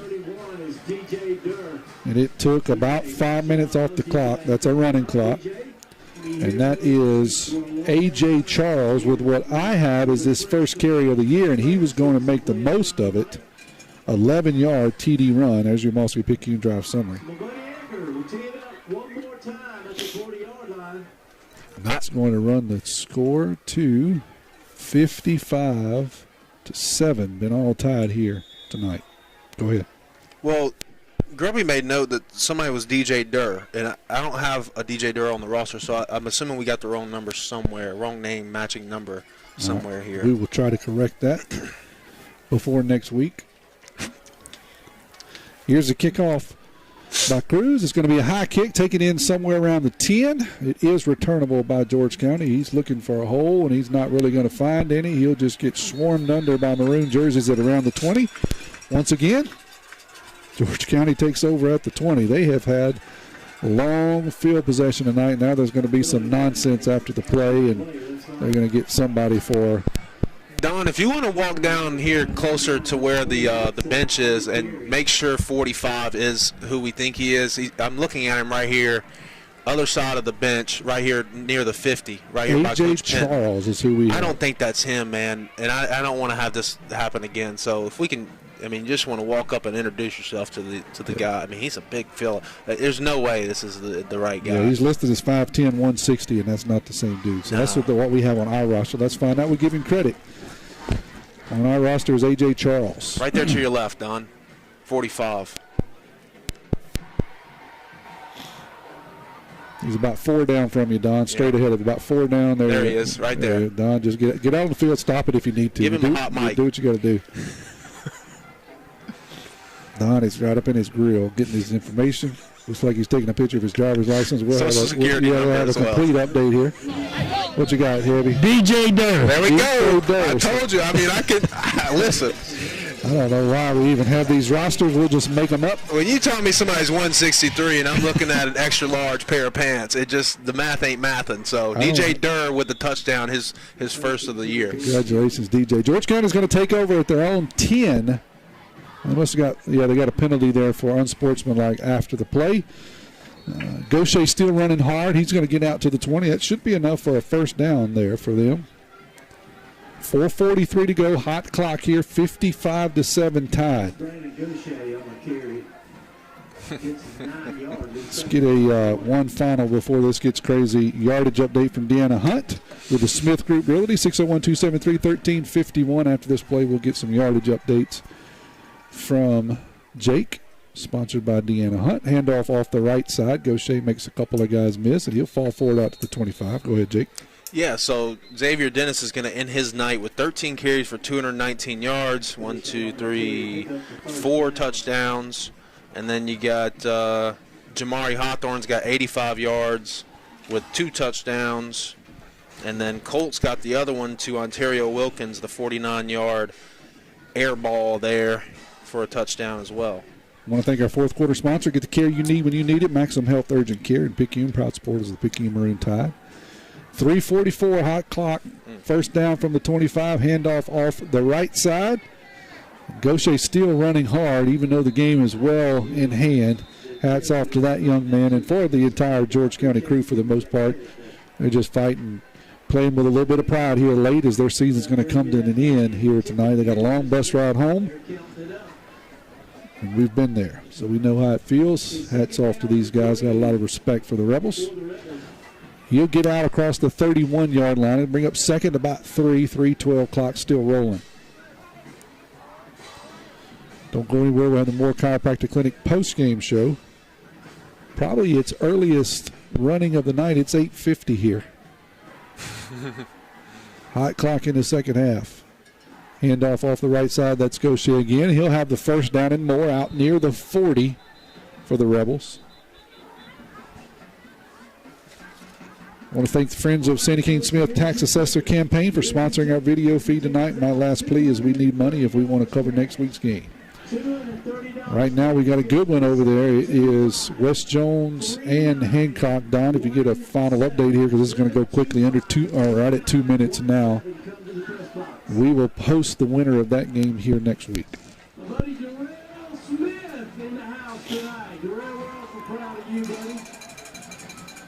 We got that super eye again. 2 fullbacks and a tailback. Capital I. Going to be a handoff on the right side to number 9. I haven't called his name tonight. That is DJ McNair. He picks up about 3 on first down. Hancock is up now, 14-7. It looks like in the fourth quarter. Wow, that's a surprise. Well, you better start practicing that fella's last name again. Goodness gracious, I got roasted on the last name for that. Kason Kanan. I'm going to say Kanan half and Kanan the other half because I never could get it right. Here's a handoff off the left side, and he's going to go nowhere as a Tide defense stands up. Call some of those new guys. That's number 66. 66 and 55. Xavier Jackson, 55, and then cleaned it up. Chris Martinez, number 66 as well. Great job from both of those young men. Tony Stewart says that DJ Durr, number 45, is Zay Dennis's little brother, a 9th grader. Goodness gracious. He ain't little. Yeah, goodness gracious. If that dude's a freshman, he is a grown man. Yeah, he ain't little. And he runs angry. I would love to see us get the ball back just to let him have the ball a couple more times. Picayune has a stable of running backs. They have just run some young guys through here over this year, really, as we've had some mop-up duty. And this is his first time for us to see him, and he is a good-looking kid as a freshman, but hey, there's 4 or 5 others that can run the football. There's no shortage of dudes that can run the football for the Tide. For some reason, they've stopped the play here, and they're all huddled, they being the officials, out around the 40-yard line. 3rd and about 9 here for George County. The referee went over and talked to George County people, and then the coach called all their team on the sideline over there in a circle. Maybe a little nonsense, and that's a good thing to happen. Hey, don't do that. You know, you've made it to a playoff game. Yeah, it hasn't gone your way, but on both sides, let's just have a little bit of dignity and respect. So I appreciate the coach doing that. And let's just end this game here. Nobody gets hurt on either side. Hey, here's a handoff off the left side. George County's got a first down and more. Big burst of speed there. I think that was number 6, right? There's another new guy. Is that 6? Ralph Papania is who I have, if that is number 6. I have 45. 45. I was nowhere close to 6. That is Cohen Martin. He's a freshman on my roster, but who knows? These rosters mean nothing. So his name could be Jim Smith, for all we know. Here's that super I formation again. 41 seconds to go here in the fourth quarter. Going to be a handoff to the fullback. Fullback will get about 6 on first down. A lot of new faces there on defense, trying to get them all called out. Jake's working on that for you. It's going to bring up 2nd and short. They're going to run to the line here with 23 seconds and try to run one more play inside of Tide territory down at around the 38-yard line. 55-7 is the score. Don't go anywhere. We have the Moore Chiropractic Clinic post-game show. We're going to talk to Macon Burnett and also Edgar Cruz. Edgar. Going to be a handoff to the fullback again, and that'll do it. He'll get tackled. Looks like he'll have enough for a first down, and that'll do it. Tide's going to win this one running away as they have just had their way with the Maroon Tide. The officials are running off like somebody's chasing them. I guess they're, I thought, standing up trying to look. Nobody's after them. They're good, so no controversy. That's why I kind of paused. They were just hauling it off the field. They got a reservation at the local Applebee's. They got a long drive ahead back to Jackson, guys. Is that where they're going? Okay, Yeah. I thought somebody was chasing one of them. He was hauling. But he's good. Everybody's good. Tide wins at 55-7. We'll be back here in 30 seconds. When you wake up with an aching back or sore neck, Dr. Debbie Moore with Moore Chiropractic Clinic suggests you consider making simple changes in your sleeping position to alleviate unnecessary strain on your body. According to the American Chiropractic Association and Dr. Debbie Moore, it's best to sleep on your back or side because laying on your back or side allows your head, neck, and spine to relax into their natural alignment. This will help you wake up pain-free and feeling rejuvenated. Moore Chiropractic Clinic. We've got your back. All right, Donald is going to talk to Coach Cody here in just a second. He's just getting the team together, so we'll give him a minute to address his team. Donald, your mic's on.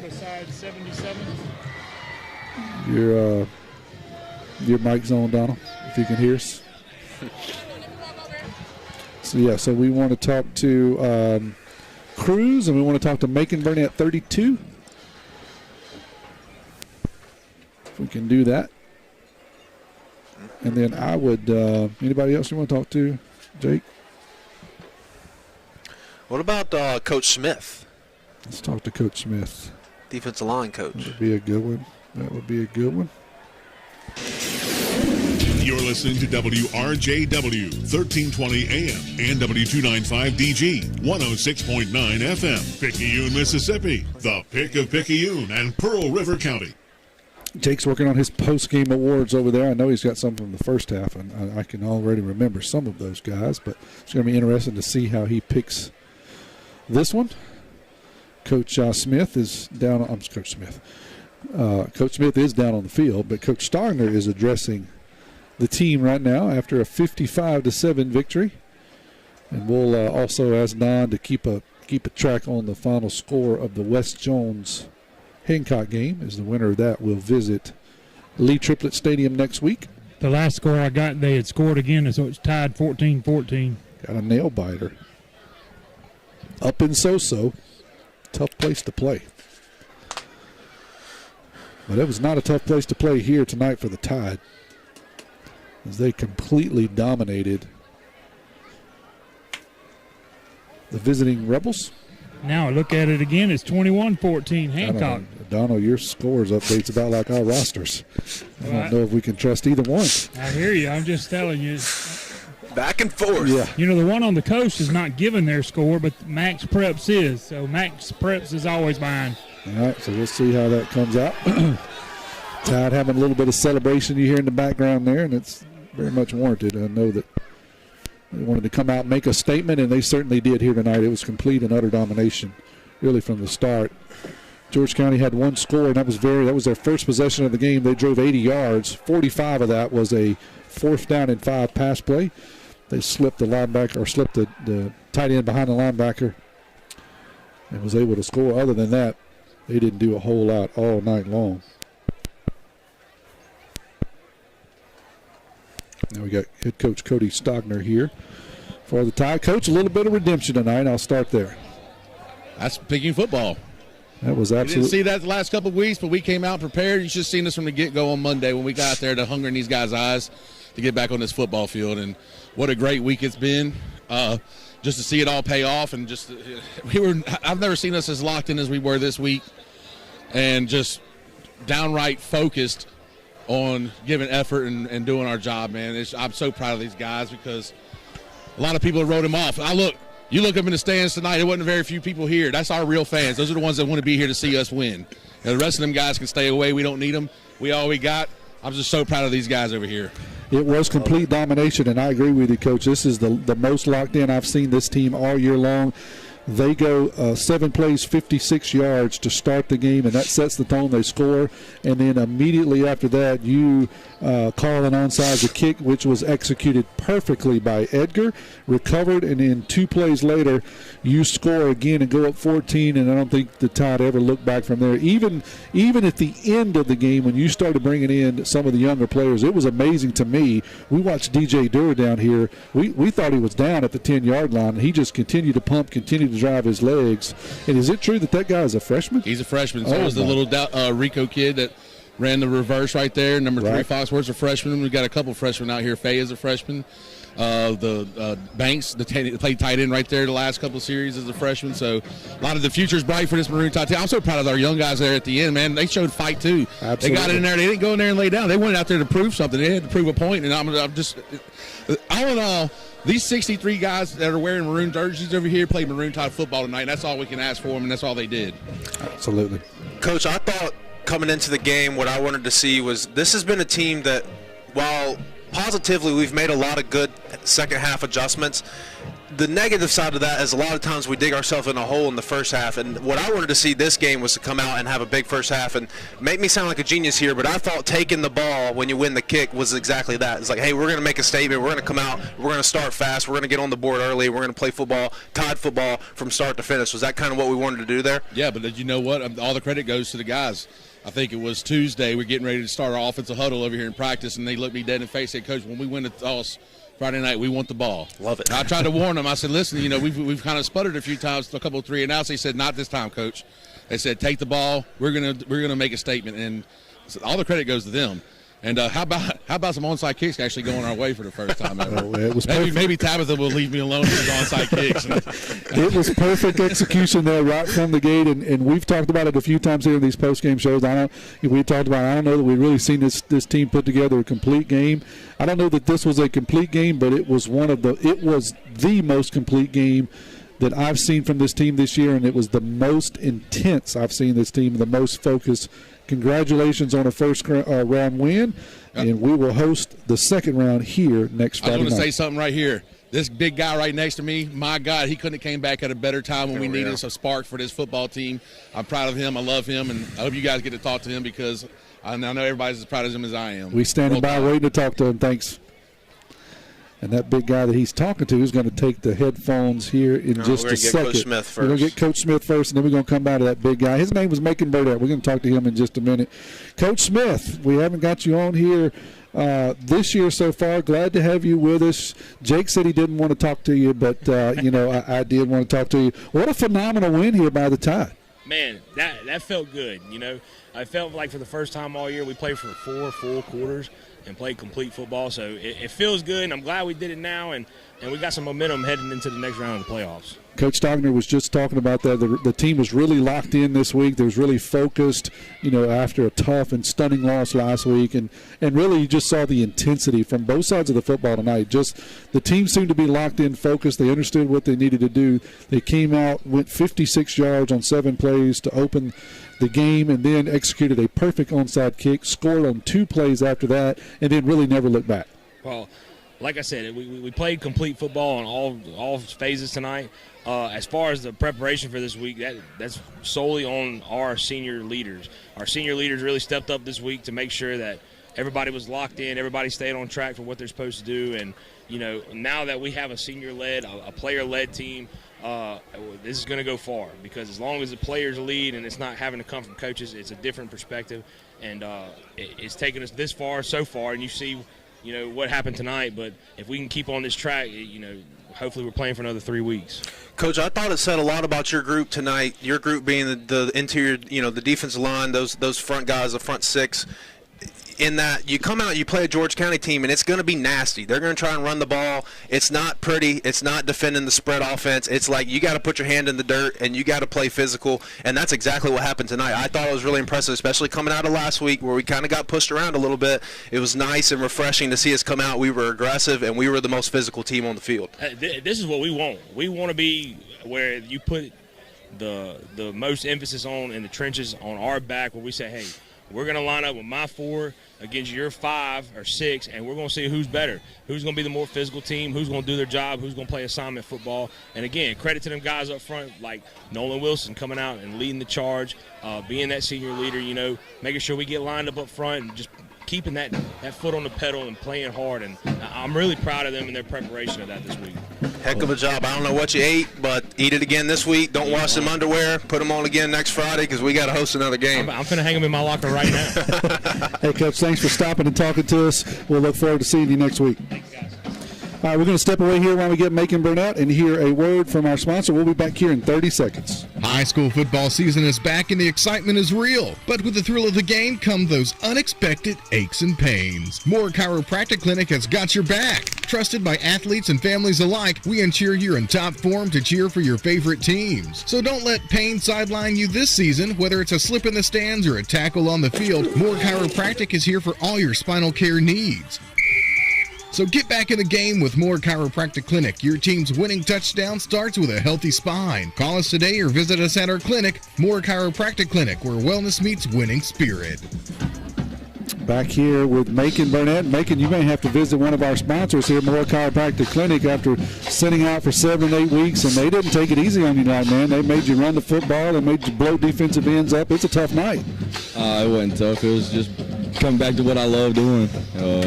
I told everybody in the locker room before we came out here, I said, I'm ready to run through a brick wall, and that's what I try to do. I didn't see you run through any brick walls. I seen you tear some defensive ends up a few times, though, and I know probably that's just as good.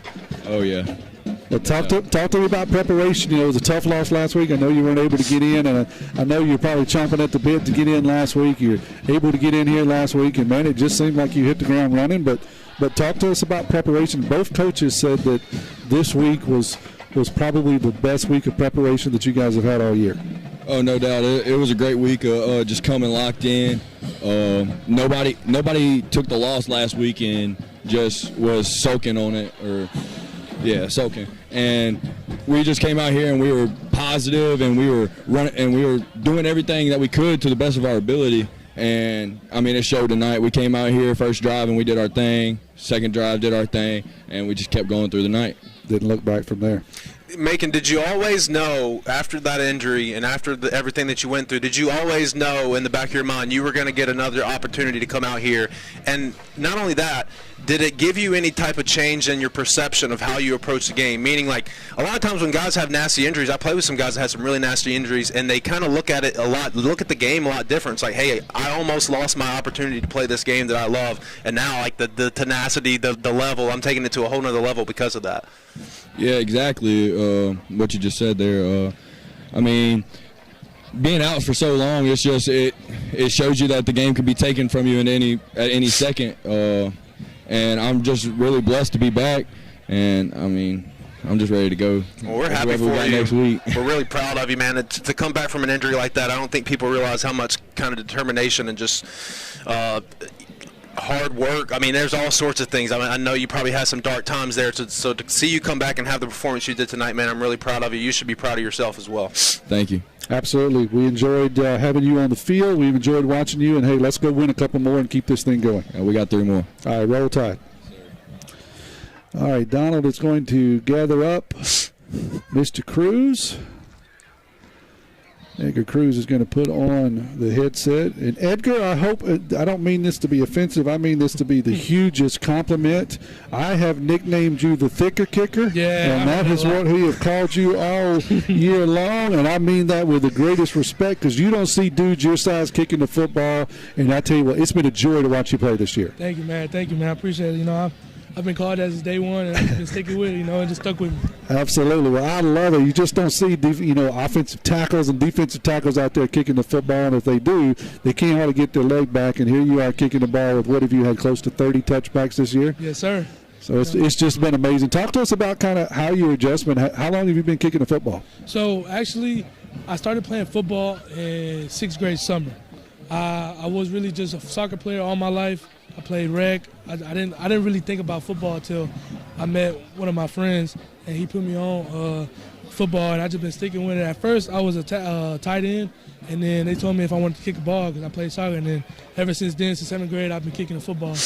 Well, we're so glad you're doing it because the last 2 years has just been amazing to watch you and really to watch you grow this year. You were a good kicker last year, and you've just turned out to be a great kicker this year. So hats off to you. Talk to us a little bit about your preparation. It's kind of weird for you because you got to work with the offensive line. You got to do all that. Then you got to run over there and get a new football and a tee and kick the PAT or do the kickoff. Is that a little weird for you? Yes, sir. Last year I was strictly a kicker, which is totally fine. Anything I could do to help the team, it's fine.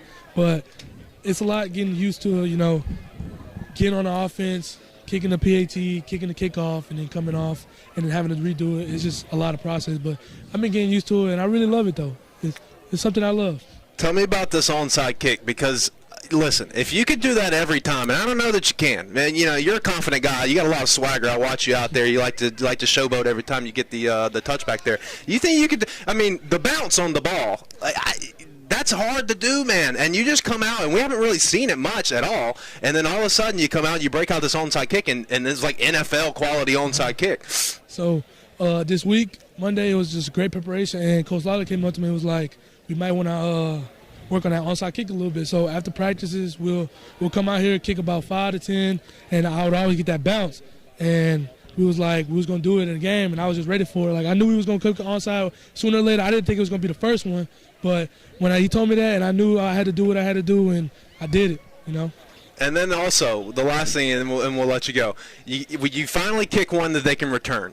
And they start to return, and I'm watching you. You're playing center field. You're playing some deep safety. And I'm looking at you, and you're eyeballing, and you line it up perfect. And the guy's got a convoy of blockers with him, and you just go up and you blow up everybody. You blow up the two blockers and the guy running. Did your eyes get wide when you thought, oh, no, I might have to make this tackle? Yeah, you know, it always gets wide with me because, you know, I'm used to, you know, kicking the ball in the end zone.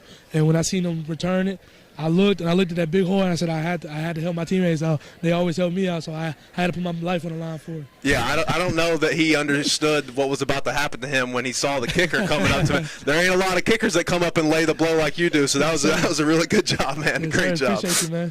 Hey, it's been a joy to watch you. Let's go win a couple more ball games. I know you want to go get something to eat, Yes, sir. so we'll let you go. Yes, sir. Roll Tide, baby. Roll Tide. All right, we're going to step away in here. One more word from Moore Chiropractic Clinic. We come back. Jake will have his post-game awards, and we'll talk about it next week. High school football season is back and the excitement is real. But with the thrill of the game come those unexpected aches and pains. Moore Chiropractic Clinic has got your back. Trusted by athletes and families alike, we ensure you're in top form to cheer for your favorite teams. So don't let pain sideline you this season, whether it's a slip in the stands or a tackle on the field. Moore Chiropractic is here for all your spinal care needs. So get back in the game with Moore Chiropractic Clinic. Your team's winning touchdown starts with a healthy spine. Call us today or visit us at our clinic, Moore Chiropractic Clinic, where wellness meets winning spirit. All right, Jake, you got some post-game awards here. This is going to be tough. Here we go. The Hillary Law Firm. Scott Hillary, defender of the game. I'm going to give it to number 35, Markel McGill. We mentioned him multiple times. He was all over the field. He had a couple pass breakups. He had some tackles for loss. Really good job from him. One of probably the best game of his career so far this year.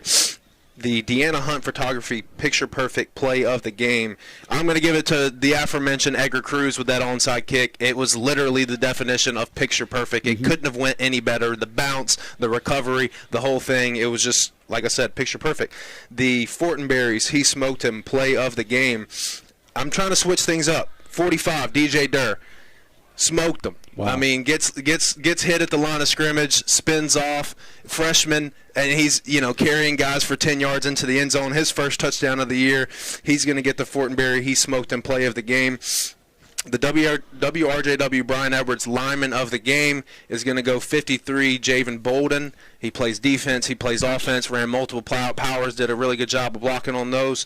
Lastly, the Sonic Drive-In of Picayune player of the game. Number 22, Moto, Jamari Hawthorne.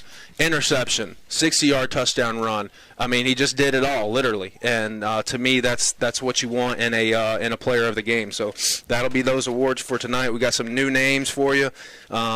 Contributed from multiple angles. Just really good job from the Tide, and really what you need in the first round of the playoffs. Like I said, you get some rest, both in the fact that the game is shortened because of the run of clock, but also because you have a lead and you can start to get some of those young guys in. It was complete domination from the start to the end. It was complete domination by the first string, second string, and third string.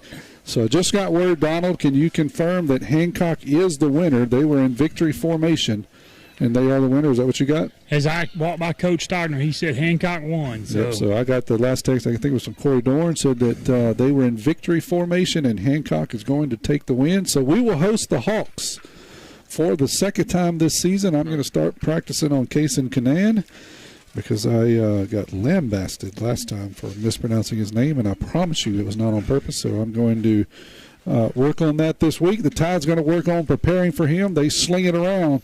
We were able to contain him here last time. It'll be interesting to see what happens in the second round. The final here tonight, for the final time, 55-7, Tide leads it. Jake Feely and Donald Balch, along with Kevin Weiss. I am Tommy Upton. We appreciate you tuning in. We know you have a choice, and we are thankful that you chose to stay with us. We'll see you right here, Lord willing, and somebody comes up with some money next Friday night.